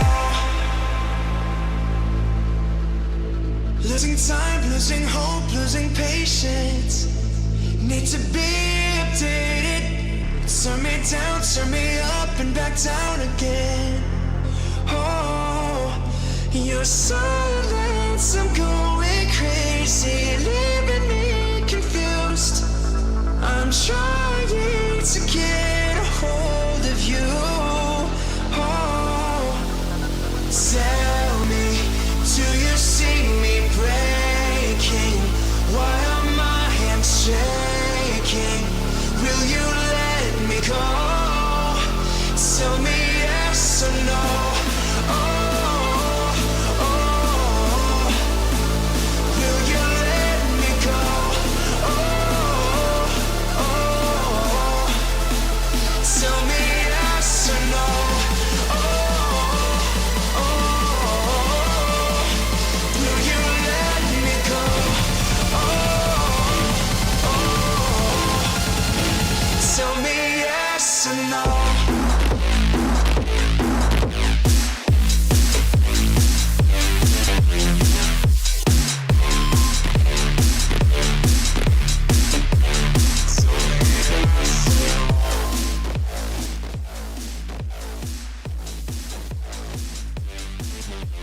All right, and we are back. Welcome back, ladies and gentlemen, to arguably such an exciting turn of events. We had such a good game as... Oh, I thought we lost I'm you here. for a second. I'm here. No. Fall off your chair. Well, it's me again, Shaky, and I'm joined by the most amazing outro.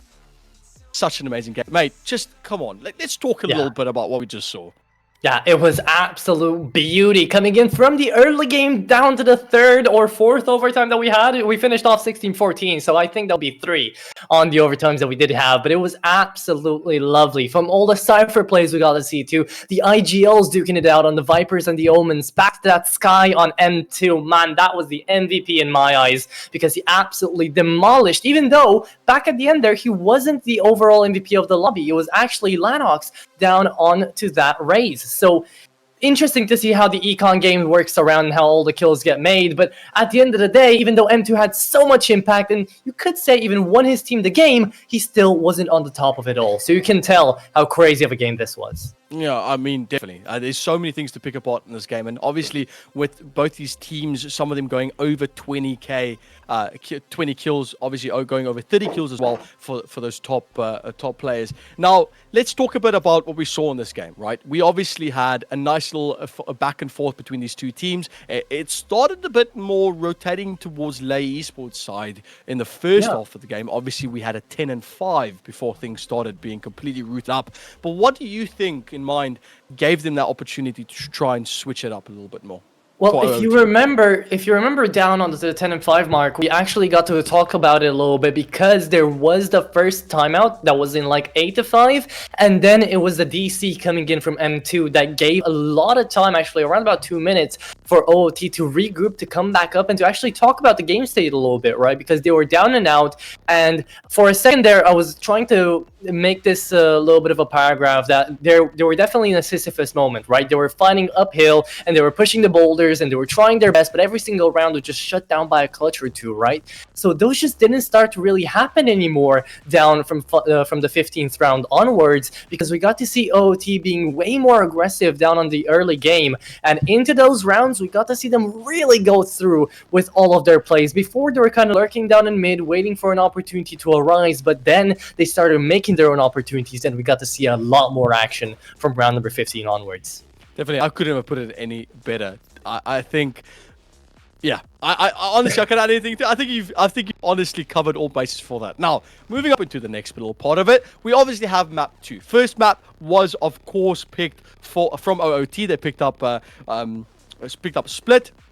We're going to move into Bind, which is a pick from LYR Esports. Now, if LYR Esports can give us such a good play on that first map, going in 10-5, obviously, unfortunately, did not make it out to be such a good game for them at the end.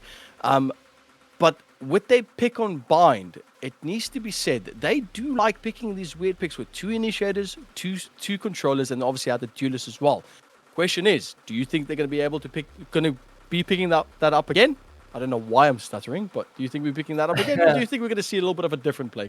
Well, you also have to think about where they left off down onto Split, right? They were on to the overtimes. They got to play a lot of different defensive comps and attacking comps, right?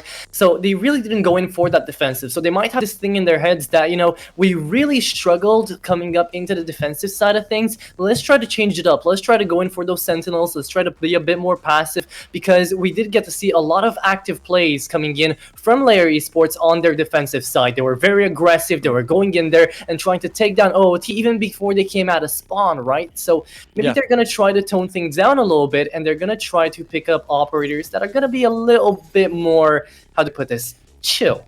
Yeah, I like that. And I mean, on that note, obviously, we have the next game lined up and ready for you guys. So we can talk about lineup as much as we want and whatever agents they're going to pick up, but we do have it in front of you guys, ready to look at and ready for you to enjoy this game. Now, picks out already. We do see double controllers going to come out from layers again. That's a Yoru being picked on out. Akira, you are absolutely messing with me. Okay, duelists, right? As far as duelists go, I enjoy seeing wild picks, right? I love seeing myself out with a Jet. I love seeing myself out with the Rays that we get to see often, right? Maybe with a Phoenix to spice things up. But the Yoru coming out in this patch of the game, I think that is just absolute BM at this point. I mean, how can you go Yoru into this sort of setup when you know the Cypher is coming on Bind? It's a great map for Cypher. And yet still, he's going to be going in for that. I mean, I like it, dude. It's been picked up at like VCTs. They're picking up Yoru because it's such a good duelist at the moment. They're really trying to make it work. There's some great Yorus at the moment as well. This agent has not seen the light of day for a while, and I wanted it to be a bit better. But then we have, I mean, like, we got a Sentinel being picked up by LYR Esports, and now OOT is going, you know what, we don't need a Sentinel. We are going to go for something else. They've opted for the double controller, double initiator, double duelist initiator. So going a bit different here. I kind of like it. And the reason why I want to say that is just about utility and breaking that for the Cypher. But I'm not going to get into too much. What is your thoughts on this lineup?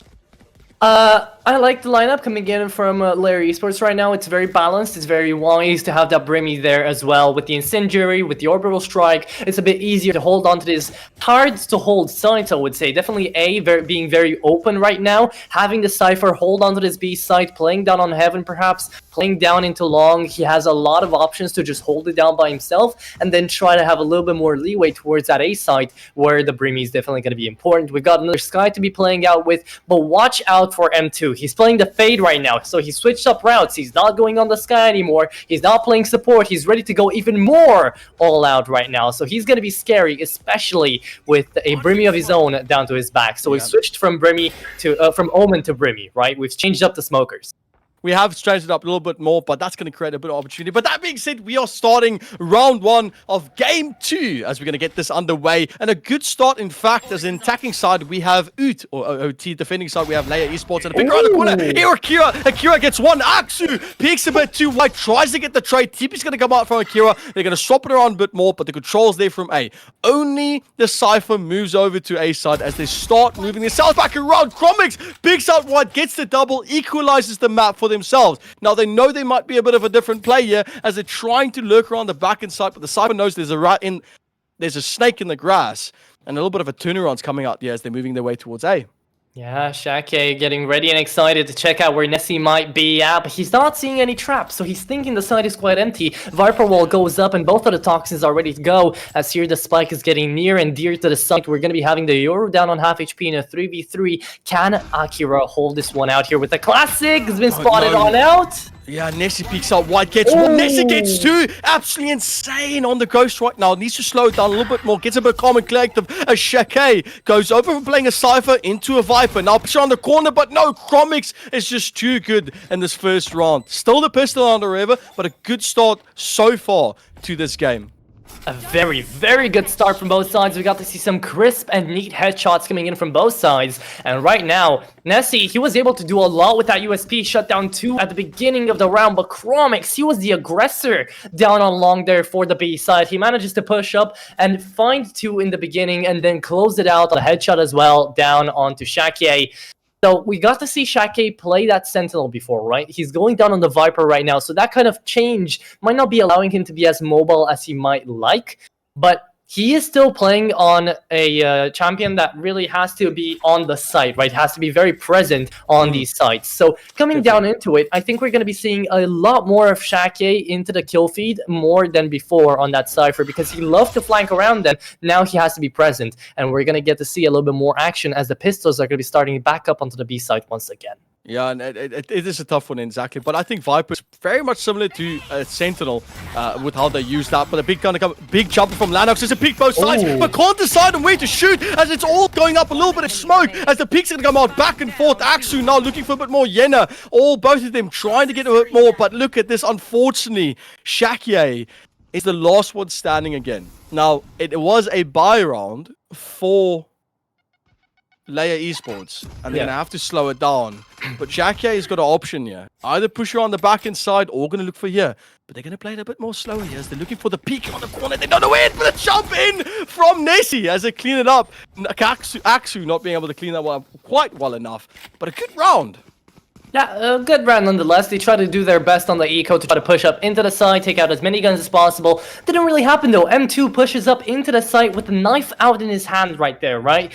I mean, yeah, sure, it's a cool skin, but it's not going to be able to do much in terms of damage, right? Coming into it, the shackle doesn't really do too much, and we get to see ourselves almost a flawless round coming in from the LYR Esports side. Although, 2 in a row here from the very beginning is not that much. We're finally going to be able to see the full buy versus full buy coming into these two sides. And is that a Spectre I spot out there, Shaky? I think it might be. It might be indeed. The buy run is in fact going to come out for OOT, so I do like the fact that they pushed up a bit more now, trying to get some sort of pick, but that's going to work for them out just yet. The dude is going to come out with the ulti from Akira, gets the information, pings out one, just stands in front of them, like trying to body block or something, but M2's already on the fight as they get two, come around the corner. Lanox picks up one, and the info there from this Joe helps them to clean up sight. Sight's going to hang back around in their spawn, as they do have a bonus round, so any sort of pick is valuable. Axu trying to shoot through the side, but Matrix gets him quicker with a pre-aim, as Nessie now deciding to maybe it's a good option to try and get something out of this. But they've got this site locked down. I don't think it's really that great of a try to lose your Bulldog out in the process here. He's just going to be holding in for the exit frags down on CT, but that was extremely smart play from the Yoru on the Dimensional Drift, because he stood in front of the Raze, started to just ping it, but he was standing in the middle of a smoke. Flawless round coming out here from OOT though, by the way. There you go, was Matrix. so confused. Like, his crosshairs was on his head. He even thought, oh, I'm just going to look away now because he's dead. No, sorry. Yeah. Valorant is a random game. Operator in the hands of Zanuck. I meant to say, Akira, you saw Matrix just bowing down to the feet of Akira, because that play that he used on the Dimensional Drift, he stood inside of the smoke in front of the Raze, so his teammates could shoot at his own body where the Raze was at, so they could get a free kill, right? So they find that, they shut him down, they find the opening frag into the side, and then they get a flawless round, as easy and breezy as it gets, because now we get into round number 4, where we're still going to be seeing that full buy being forced on out ahead here from the LYR Esports side. I would have loved easy breezy if it was on breeze, but I don't think that pun works here. Well, it's not a pun, really. It was pretty damn easy for them, wasn't it? It was. Speaking of easy, Shaqye picks up 1 kill at least while lurking on the back end side. And, you know, we spoke about this a little bit as well. Just the value that this Viper still gives as the type of lurking agent. But it does look like they're going to set their sights on B. And it's going to slow down a bit more. Might be able to pick out something. The spray's going to come through. Chromix takes a few hits in the torso, but not enough. And now this is really where Raze comes out big as they're trying to push out the back end. The Blaze is going to do a lot of damage, but Akira jumping quickly, but Chromix is too quick. The trade's there immediately, but a trade back in from M2, and then Yena gets the trade on M2 back again, as it now equalizes slightly a bit more, leaving a 2v2. Viper Brim v Viper Brim. Who holds on tight? It is Axu with the operator back in the back end line without them even noticing it was there. Matrix now having to try and hold on. Now they've got the ult to play this. They don't know where the other Brim is. Do we see this double ganger go up against each other? Who's the better Brim? It is not going to be either. Axu cleans up from the side end, peeks the corner, and they do get that kill. And such a good round for them to win. Yeah, the Viper is the better Brim at this point in time, and Actually, that was quite getting close because Brim from the OOT side, they did have the orbital strike ready to go, and we didn't really get to see it played on out till the end, but it was still a very, very nice attempt. Complete dogfight though, starting up at that B side. We got to see trade after trade after trade being made, and still, yeah, nothing really got...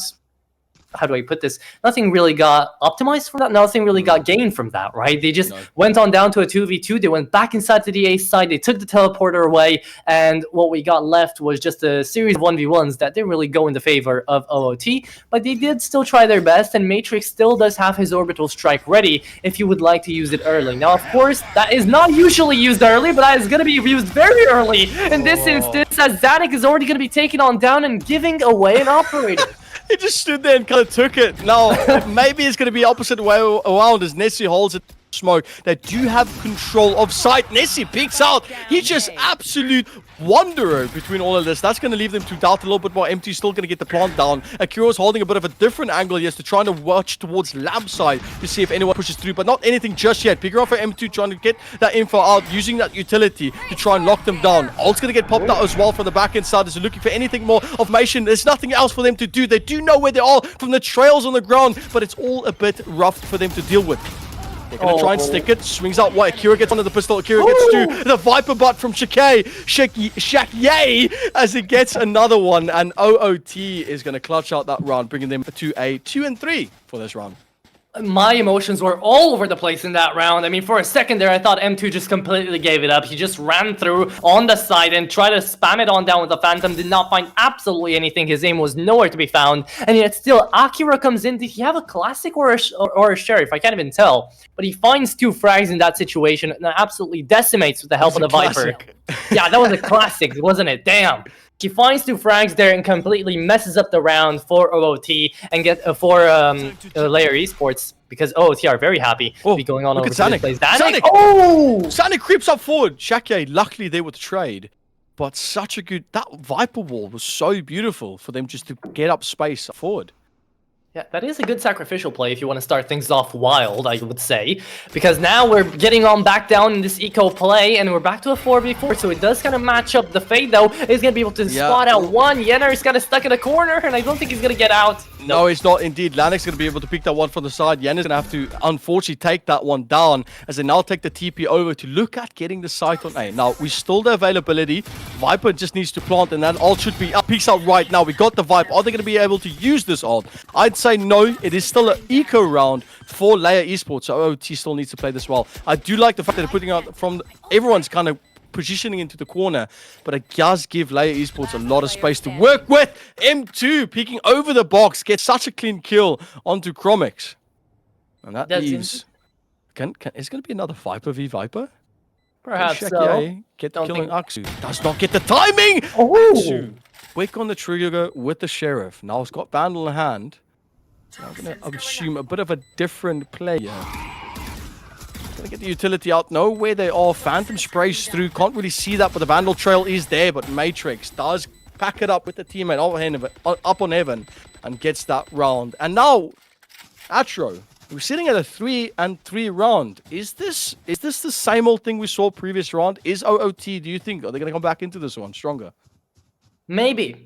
I respect the attempts that they're going for right now. They're being way more aggressive. Aksu, he didn't have to go in for that Vandal play at the end, but he still attempted to take out a couple of guns. So you can see that LYR Esports, they've got that fear in them. They've realized that OOT, if they get an advantage out into this one, they are doom and gloom out and about, right? Because they are going to be losing their first matchup of this series, of this tournament, and they really don't want to do that. So they're investing on over to the operator, and they're going into round number 6 here on a dual strike from Zanik. That's exactly what you want. You just want to push that out as wide as you can. Zanik taking up space in that bathroom and helping to get that on such a beautiful run. In fact, we have got an ult coming up from Viper on B side. And that might be able to stop the plane, but I do smell an opportunity here, as OOT might play on the fact that they would not expect them to push into this Viper ult. So they are posturing themselves towards B side, but they're also kind of holding close towards TP. And it does not look like LYR Esports are giving them enough leeway to really decide on which side to go. Yeah, but they're still debating right now. They are. They've got utility. They still have a lot of plays to make here, and the boombox is going to be the first thing to go in there. Big play coming in from Lennox, trying to jump in, trying to get that Viper pick up. It's not going to be enough. Actually get taken out. But the other Viper, Nessie, is still in the smoke. But luckily, Matrix is there to hold it down. Now, the opposite Viper is going to get that ult down quickly to try and get the lockdown to the side. Chromic's going to try and clear corners, but they don't get any information from it. As we see Level Esports trying to stay level-headed in this situation. And they're trying to find anyone through, but Shekye goes through, finds the kill on the ult without even seeing anyone. Now, pushing on the corner, trying to spray down a key point. Zanik gets the important kill, but M2 and Matrix is there to clean it up quickly for the team. And OOT holds on for dear life in this game. They do hold on. Seatbelt locked on in. 4-3, and they're going in fast as they've picked up the pace with the round advantage here. And this means that they're getting closer and closer to the end of this half. Now, they're trying their best to keep level-headed when it comes down to the economy. And I'm talking about LYR Esports at this point because they're going in for an eco. But if you talk about economy for OOT, at this point, they are the top dogs coming into it. They can buy twice over and more, and they don't even care right now. That's how many credits they've got in the bank right here. So all they need to do is just shoot heads and wait for their opportunities to arise, because right now I don't know what LYR Esports are trying to do, but they're pushing out along, and these are going to be some free kills for M2. M2 almost had X-ray vision, but it doesn't matter because OOT smells it. They see it. They visualize this play. They see the deep smoke. They understand where they need to be, and they're able to capitalize on this. Now, they stole this Viper sitting on A side, so they might be able to pick a few picks here, as we do see Shekye trying to hold on that side. Looking for anything. Cypher's going to be picking up, but the spike's still going to get planted on B side. So will Shekye be able to get anything? I think that wall's going to block out the TP. That's a good play from Shekye. Question is from the side, misses it out. Actually, misses the shot. Kind of expects the Cypher to come out from lamps, but there was nothing else there, as they now have to rotate over to B. They do have to rotate. Again, the spike just ticking away on the timer. I was expecting a little bit more out of Nessie, not gonna lie, into this first half, because it is the Sentinel for their side and their own map pick, and Matrix just goes ahead and toys with them there on that double kill up. Oh, it does. I mean, that's rough. The slow that, if you get hit, the body slow that happens is just so dumb. Like, it's like you're trying to run away in the air, and you just like immediately slow-mo. Like, I don't know how to explain it. Everyone that's ever played CS, Valorant, or Apex knows the feeling. Like, you just can't move. It's just such a horrible Yeah, you get stun locked. You just get stun locked, yeah, and you're just like, okay, well, I'm dead now. If they hit all their bullets, there's no way. Well, it happens to me all the time, but I never feel like it happens to anyone else I play against. But a quick pick up from Xanax, exactly going for the side, does not see the Yoru, as he, such a mystic look here. Ult's going to come out from the brim, pushing out to the side. Akira obviously does not take damage from that, as they still in the ult. Blind does not get popped. There's no opportunity for them to get anything yet, and the TP is going to get back into their spawn. Now, they haven't gotten anything. I think the brim ult was a bit too deep, too shallow for them to find anything just there, but Reyna, holding down B side, looking for anything. Jump in. Lennox goes for the crouch play, misses the head. Reyna just does not capitalize on that. Now we see three kind of come out from the TP side, as both Raze, Sky, and Cypher looking to get anything out of this. Lennox looks for the corner. They still smoke their camera, picks it out. Here comes the party going to come out as well from the enemy Raze, as Zanik trying to look for anything. Actually waiting by the TP for Akira. Matrix there for the trade. Zanik's still looking for anything here. Ult's going to run out. Unfortunately, not much more they can do now. They're trying to take up a bit more space. It's a 3v4. OOT holding off for dear life as Xanax comes in to clean it up.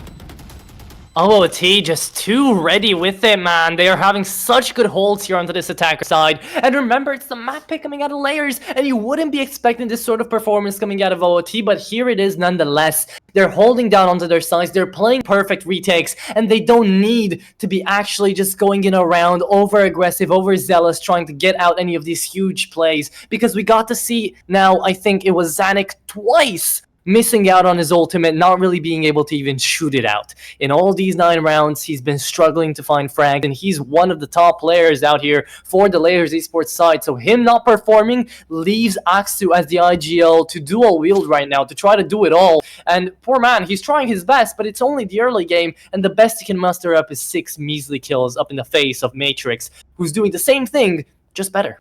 Just better. I like the way you say that. Exactly. Just a bit better. OOT has got the snowball going. Timeout's going to be a good opportunity for LYR Esports to get back into this, obviously. And there's a lot of opportunity for them to get back and get that mindset of themselves a bit better. Well, while we wait out for this timeout, like, really, this map is tough. It's really, really tough, Atro. And I do think LYR needs to try and pick it up. What do you think they need to do differently? Well, right now they're going in for another eco. They've been playing quite passively, as we've seen here onto the A side especially. They try to gain up space in towards bathrooms, but every time that happened, it was either a stray kill coming in from Zanuck or just ultimates being wasted up. So at this point in time, I think they need to switch up their setups. They've been holding on over the same people on the same sides, and it's not really been working out. So I like this P coming in with a Hawk down towards the TP. But Axe is still going to be going away, and we're still seeing a single man on that B side, right? A gamble stack towards A, and nothing is coming out of it yet.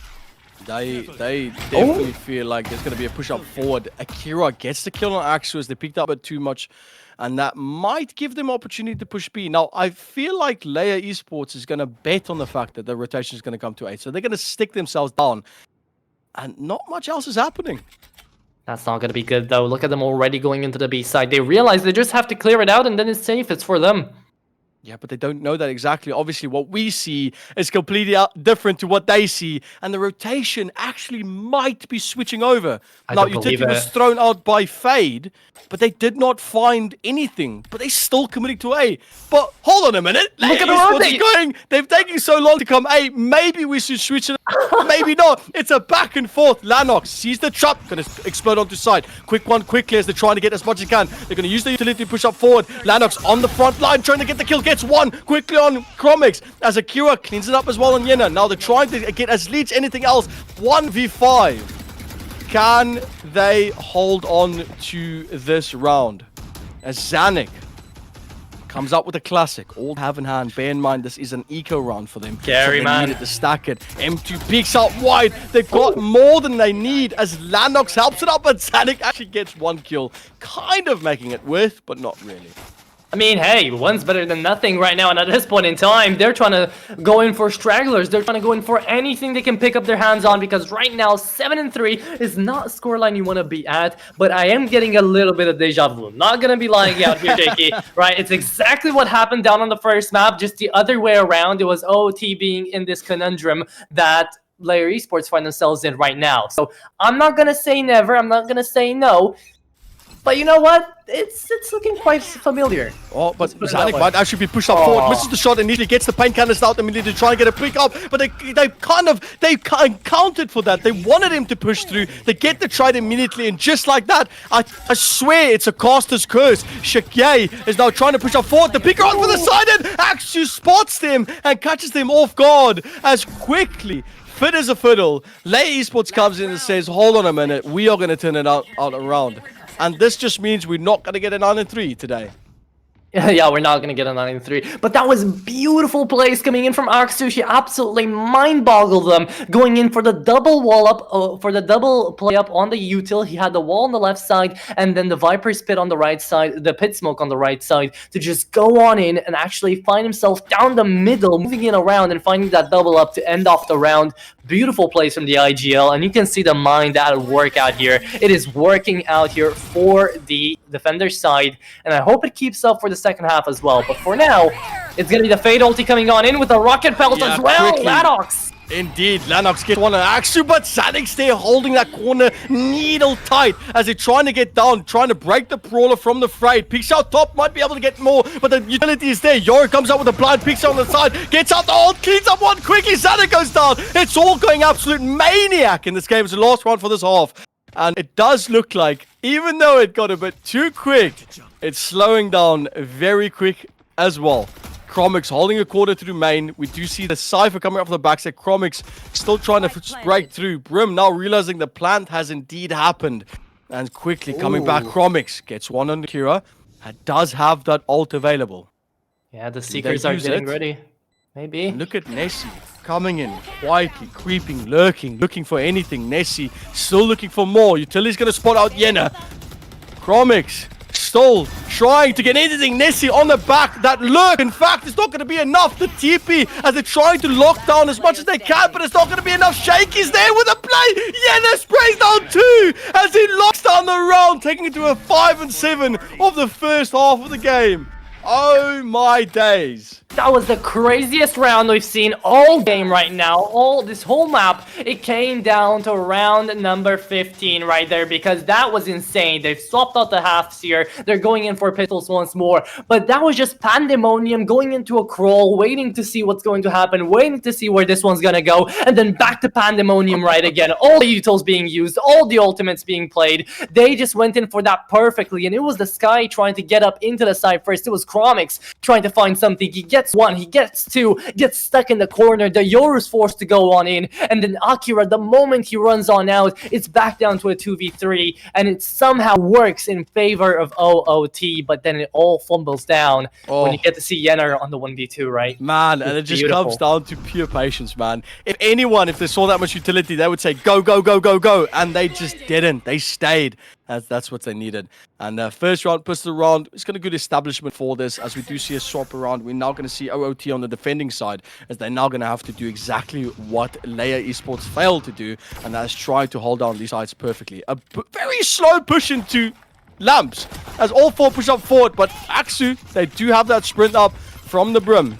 Gonna pick up the utility, get that smoke onto site. Viper's Pipe's ready at the hand, but they're not gonna use it just yet. Com's gonna go straight up for the plant onto site as Zanik picks up wide. There's still one more rat on site with enemy Rays still trying to hold on. Lanix looking for anything. Now, has anyone seen the classic is dangerous on hand? Nessie the Lurk being Shekye the Lurk.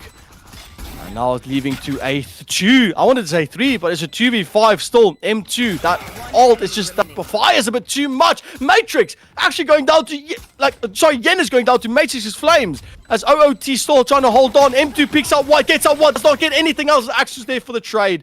Pistol round is confirmed. And a good round, in fact, 6 and 7 for the side of levels, LYR Esports. Yeah. The Layers managed to find themselves on the 6th, and now they get to force buy into it as well. Well, they have to, of course. They did just win the pistol, so they have to go in for a buy, but it is going to be OOT attempting themselves up onto the Eco. Light armor with a Frenzy, with a Sheriff, right? That's what you have to go for.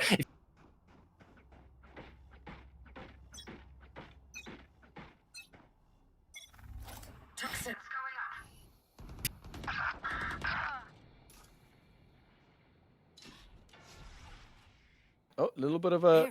There we go. We should be back. Out here. That's fine. They can't hear us yet. Right, if you guys do hear us right now, we have a slight little technical difficulty. We should be able to get back into the game, as in fact, that is exactly what's going to happen. Now, so much happened, actually. Missed out a lot. I didn't even have to do this. OOT is a little bit of an elite now. They've got 3v2 happening as a bit of a stalemate here. Akira Lanox grabs that one, and it's exactly what you wanted from this round. They did... wait, is this is the second round in? Yeah. Second round in. Someone bought a Vandal, and that's helped them out quite a lot being able to pick that up. Yes, it is. Second round in. OOT doing a very, very difficult task, and that's beating the buy of LYR Esports. It is indeed beating the buy. I was making my point before something happening out here with production, no worries though. I was making my point that, you know, losing out on the pistol, it means that now they've been giving a free equalization round to go 7-7, but apparently that did not happen right here, right now. And we are back up to 8 and 6. OOT are looking like they're doing the exact what they know to do most, and Oxer's just gonna completely disregard my point and take down M2. It's not going to be enough. Yeah, completely disregard your point. The pick out, I love that from Matrix as he picks up with the aggression. Here's the Prowler from the sky, does not care. Picks out of his own smoke to get that kill. Now, the spike has been planted from LYR Esports. We do see Lanox from the defense trying to push up into Hooker, yeah. Comes in with a satchel, goes straight out to go, but gets blocked by the little legend Hooker. So can't really do much of that. Shekye still on site with his teammate. Yoru holding on. Molly's going to get put... Oh, we're going to line up Larry. Shekye looks for the brim, peeks out wide, gets one beautiful shot, but it's not going to be enough. Now they have to contest with this brim. Oh no, the Viper's Bite misses on one. Oh no, and then they walk into the fire of Yenner's utility, and that's just going to give the round away to LYR Esports. It did indeed give out the round away, but it's still 8-7, right? It's still not the end of the world, as the advantage is still in the hands of OOT. They're going to be going in for a force buy. They've got Vandals and Phantoms ready to go. I hope that Frenzy is not going to be the only weapon M2 is going to have, though, as we're going to have to see a force buy, right? I mean, Come Shaky. Come Come on. on. At least give me a sheriff. Don't do this to me. Don't pick up a frenzy. Don't keep up the frenzy. No way. Come on. No. No. No please way. Okay. Okay. Wow. You know what? Maybe utility is more strong. Akira. Actually doing the same thing that we saw from the Rays from LYR Esports, picking up wide into bathroom. Oh, Yen is actually going to pick up the kill on Yen on Akira. Do have a Phantom buy as well. Maybe a bit of a slower play as well from LYR Esports, as they do kind of contemplating what they do. Very ominous of what OOT did with a bit of a slow play. Now we do have the Cypher pick up. Oh, the timing! No, it was not enough. Chromix gonna go down. Spike's gonna go down. Viper Spike gonna take it out, but they do get the Spike immediately back. Satchel gonna get used to get them straight to A as quickly as they can. They need to pick up the pace, but look at this. Lanox holds the corner. Lanox, you absolute fiend. Gets the paint canisters. Does it go out? It does indeed, but Axu's there quicker on the lure. Leaves a 3v3. Imagination needs to be key in this one, and I'm saying that, and this is behind, quietly, quickly lurking from the back, trying to get as much utility in between them and side as they possibly can, as we also see Brim gonna come out. Yena trying to hold down. We do have Shekyay picking up Nessie on the back end side. Axu getting kill on M2, using the smoke to their advantage, as there's a little corner on the side. Matrix got the ult. Is he gonna be it? He's gonna go straight for Labs. They're gonna run to the hands of Shekyay, as he's there holding it out, saying, please come to me, as Matrix just helps out himself to... Okay. No. Yeah, I didn't mean hold your hands out like that, guys, please. Well, hey. Now, 9-7, and they managed to get the round. That's all that's important. Nothing else. We didn't see anything else. We don't know anything else. Because at this point in time, we're going to be going in for another force buy out on the LYR Esports side with the Bucky. There it is. It's going to be an eco on the Bucky. Course. Right, What is a Viper player without playing shotgun? Well, hey, man. Again, if it works, it works. If it works, it works. You've lost my respect. Axu doesn't need your respect at this point in time. No. What he needs is to get back to 9 right here, right now. Does not care about anything else. Okay, immediately goes for the TP. I like it. Trying to pick up a bit more space. Slow it down. Smokes are good. But they need to try and hold on as best they can. A little bit too much utility being thrown out here by OOT as they're trying to stop the push. Chromix is a bit low. Can't heal yourself, mate. That might be help for your teammates, but you're only on 4 HP. My man's literally one shotgun. Axu, this is where you want to be with that gun. In lamps, no information just yet. Pretty much of a slow game here as OOT trying to smell the rat. Trying to smell the play that LYR Esports have put up. Anything just yet, as they contemplating the possibilities here, and I do have to give it to LYR Esports right now, as there's a 3-man holding. They have corner. layers. They've got layers. Like I said, like an onion, this team's got layers, mate.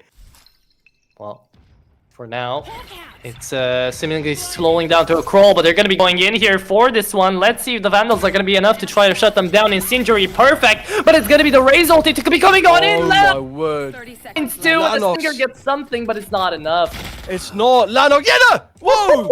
Okay, X-ray vision through the smoke. Gets one, gets to Akira. Cleaning up. Good round back in from OOT as they're trying to grasp this opportunity. Akira's got in hand, looking for the play in the smoke, but he's quick on the flick. Plick gets a pixel perfect flick and cleans that one up beautifully. And that's going to be 10-7. Deja vu me right now. But can we see maybe a switch on like we saw last game? Well, before it was 10-5, right? So right now it's kind of getting a little bit different. We do have 4 ultimates onto the side of LYR Esports right now, though. I don't know why they're actually keeping them together right now. They're waiting for Oxu to get his 5th. But at this point in time, they could just press Q and win it all, right? But they're not deciding to do that. Instead, they realize, okay, Akira still got his. The Viper Pit is still ready on down for this OOT side. But they're starting out with ultis right off the bat. So I guess my point doesn't really stand there as we're going in for another kaboom. It's going to be Zanuck this time. Exactly. They pushed up through that smoke, but quickly they were there with the Phantom to get the shot through. Here comes the Cypher to get that connection on the whereabouts of OOT. Is it going to be enough for them to know exactly what they need to do? I don't think so. They're going to opt for the plant. Reyna still has that ult up available. So they might play the Brim. They might play it. And in actual fact, they're going to get Brim out of there immediately. Zanuck picks out White, gets one shot on Kira. Blastback's going to come out on the back and does not connect onto anyone as oh my word, Lanox trying to clean up, but Zanuck's a bit too quick. Painkillers in hand. He gets caught with his pants down. It does not matter though, as LYR Esports starts to crawl themselves way back into this game and wins a very, very important. Very, very important indeed, as this is going to be 10-8. 2 rounds away from getting to match point out here for OOT. Going in for another force buy. We got ourselves a judge, Okay, they're not going in for a force buy, are they? It's really weird. It's complicated because at this point in time, you got people like Shake right now on the Vandal on the full buy, right? Acura as well on the Vandal full armor. But then you got a Stinger onto Matrix, right? You've got a Judge out here onto Lanox, and they're trying to hold in tight angles, really, really close. But it might just work out. It is, with that smoke. Does Comic see it? Trying to hold on. Lanox is looking at the wrong place. He doesn't see the gun. If he just looks to his right, he might be able to see it. He spots him out, but no! Lanox just looking a bit too wide for that one. He's going to get taken out. Zanuck pushes up forward. Immediately gets the kill on M2. Now they're trying to establish himself on the side, and they do have it. Reyna still to use their ult as they're going to try and get a bit more. Aksu gets the one on Matrix as he's going to go down. Reyna gets the kill on Akira, and there's no need to get any sort of utility down. Shake still has that ult available, but it doesn't matter. There's no way you'll be able to get this back. Viper's going to push through. He's going to hold on to that pain in his legs as he gets acid thrown his way. Utility from the Brin. That's such a good ult. Oh my word. Not ult, my bad. But that ignite being put down on the ground just pushed him straight into the hands of Nessie.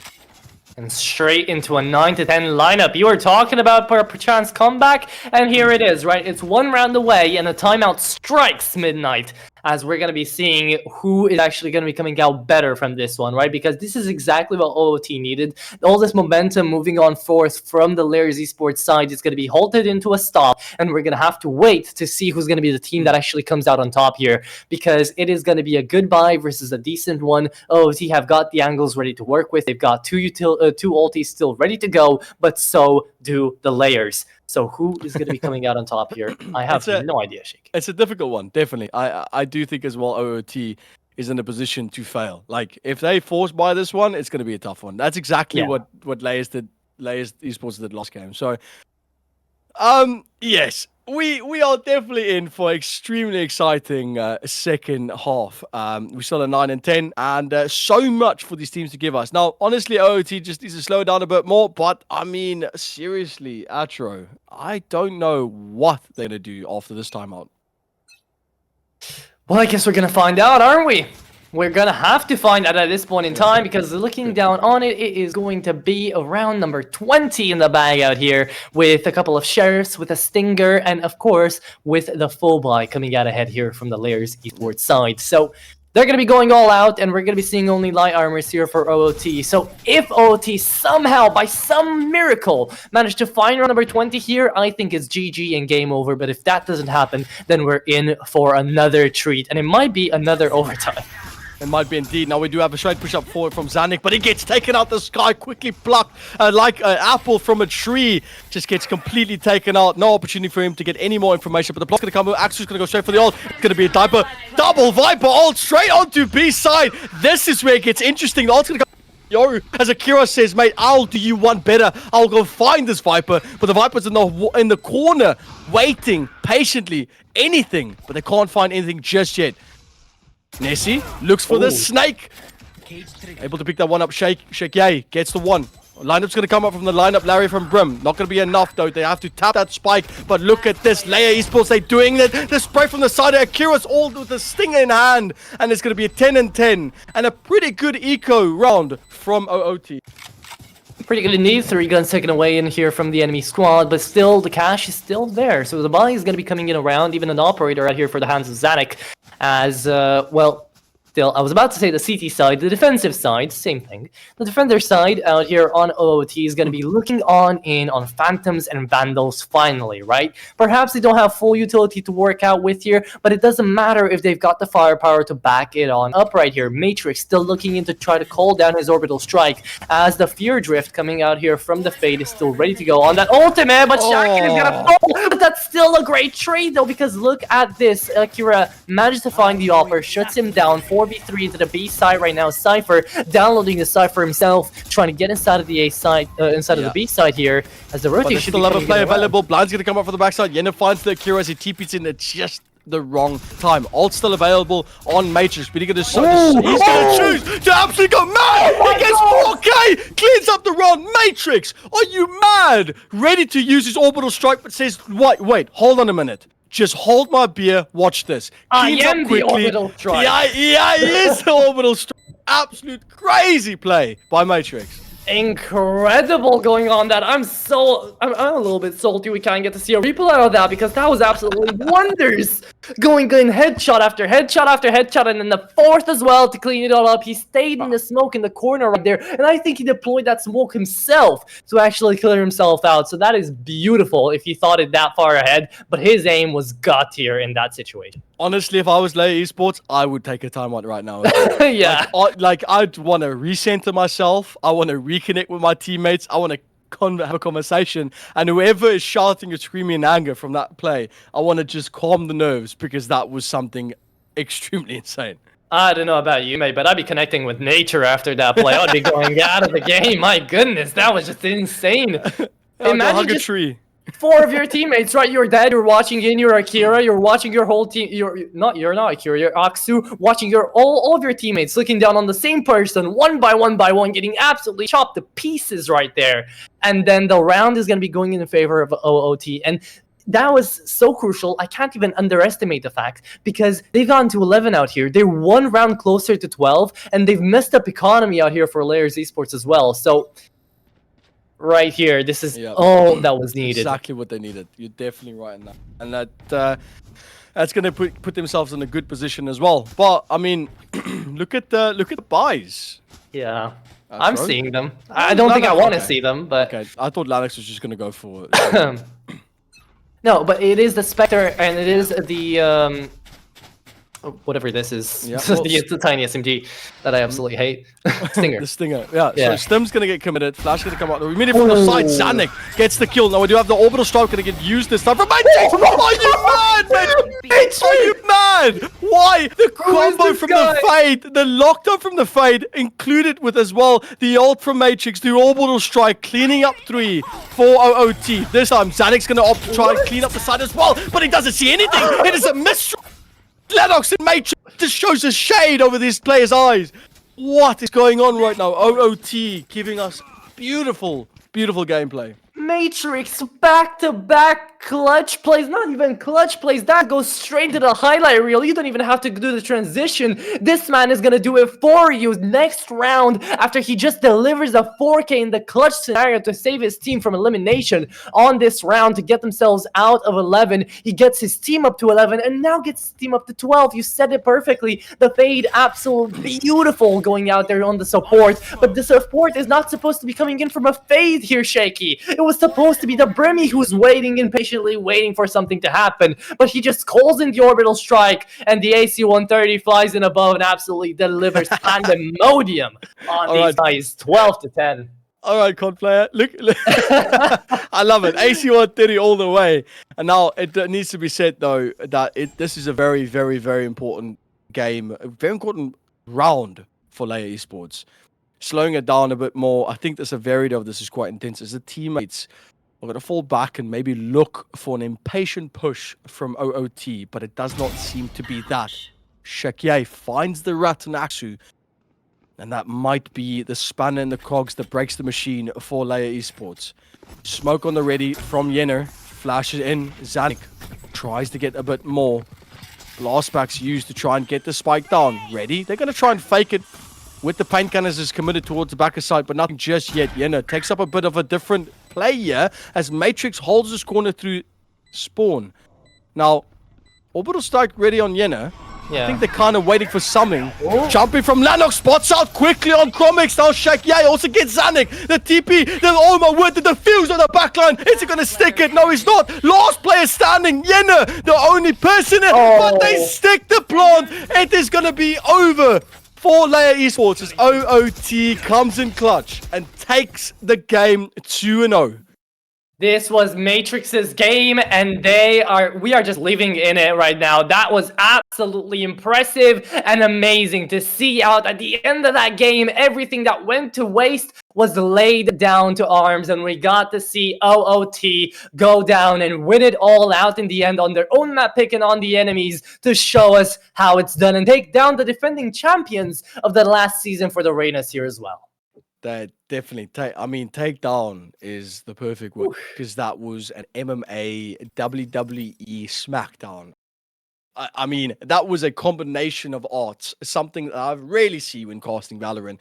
OOT put up such a beautiful game and managed to come out kings in this one. Obviously, this felt like a grand finals, but we're not even there yet. This team will be going up into the quarterfinals as LYR Esports drops down to the lower bracket to try and fight their way back into getting that first place prize. Now, man, I don't even know where to analyze that game from Atro, but where do you think LYR Esports went wrong? Yo, well, LYR Esports was just going in insane on this one. It came down, I would say everything started to go back around when I kind of mentioned the fact that I was feeling a little bit of deja vu coming right onto it, right? We're seeing the game start to go in that direction, but it was still OOT to be breaking away from that curse. It was 10-7, and we got ourselves back to 10-10, and then Matrix happened. Right? Matrix happened twice in a row, and you can't stop a man that's already this much on fire. So I would say that was kind of the deal breaker, and that's what got OOT on the second map and on the board with the first best of 3 already won out here to the Reyna. So hats off to them. But I might also want to mention, Shaky, that the other teams that are still playing are going to be Twisted Saint Esports and INF Esports. Actually, INF are 1-0 from what I believe. Team Panica as well is 1-0 up against V2X. And Flameheart has already won against the Cardinals. So it was a game all ready to go. And it is going to be Flameheart versus OOT to be going in to the next best of 3 for the quarterfinals out here for the Reyna. So I hope I'm going to be here around for that one as well. I'm definitely going to be in chat, if not on the casting death with you, Shaky, because I had a great and lovely time here. But that is going to be a game that I'm definitely looking forward to as well. And I mean, I have to exactly say the same thing to you. It has been a fantastic game today. I think the casting from you has been phenomenal. It has been such a pleasure to cast with you. It's the hype, man, the banter, the jokes. It's just been chef's kiss. It's been really beautiful. And I honestly think, I want to leave with this one, but I do think Matrix turned into Neo in that previous game because that was just disgusting. But ladies and gentlemen, as all good things, it has to come to an end at some point. This is not the end for anything. We still have a few more games in store. Please go ahead and just stay up to date. Follow the socials, have a look for everything. But thank you so much for pulling through today and watching this escapade, this absolute domination of OOT today in this beautiful game. My name is Shaky. This is Outro, and thank you for such a beautiful game. And thank you for watching. Have a lovely day. Cheers. Bye-bye.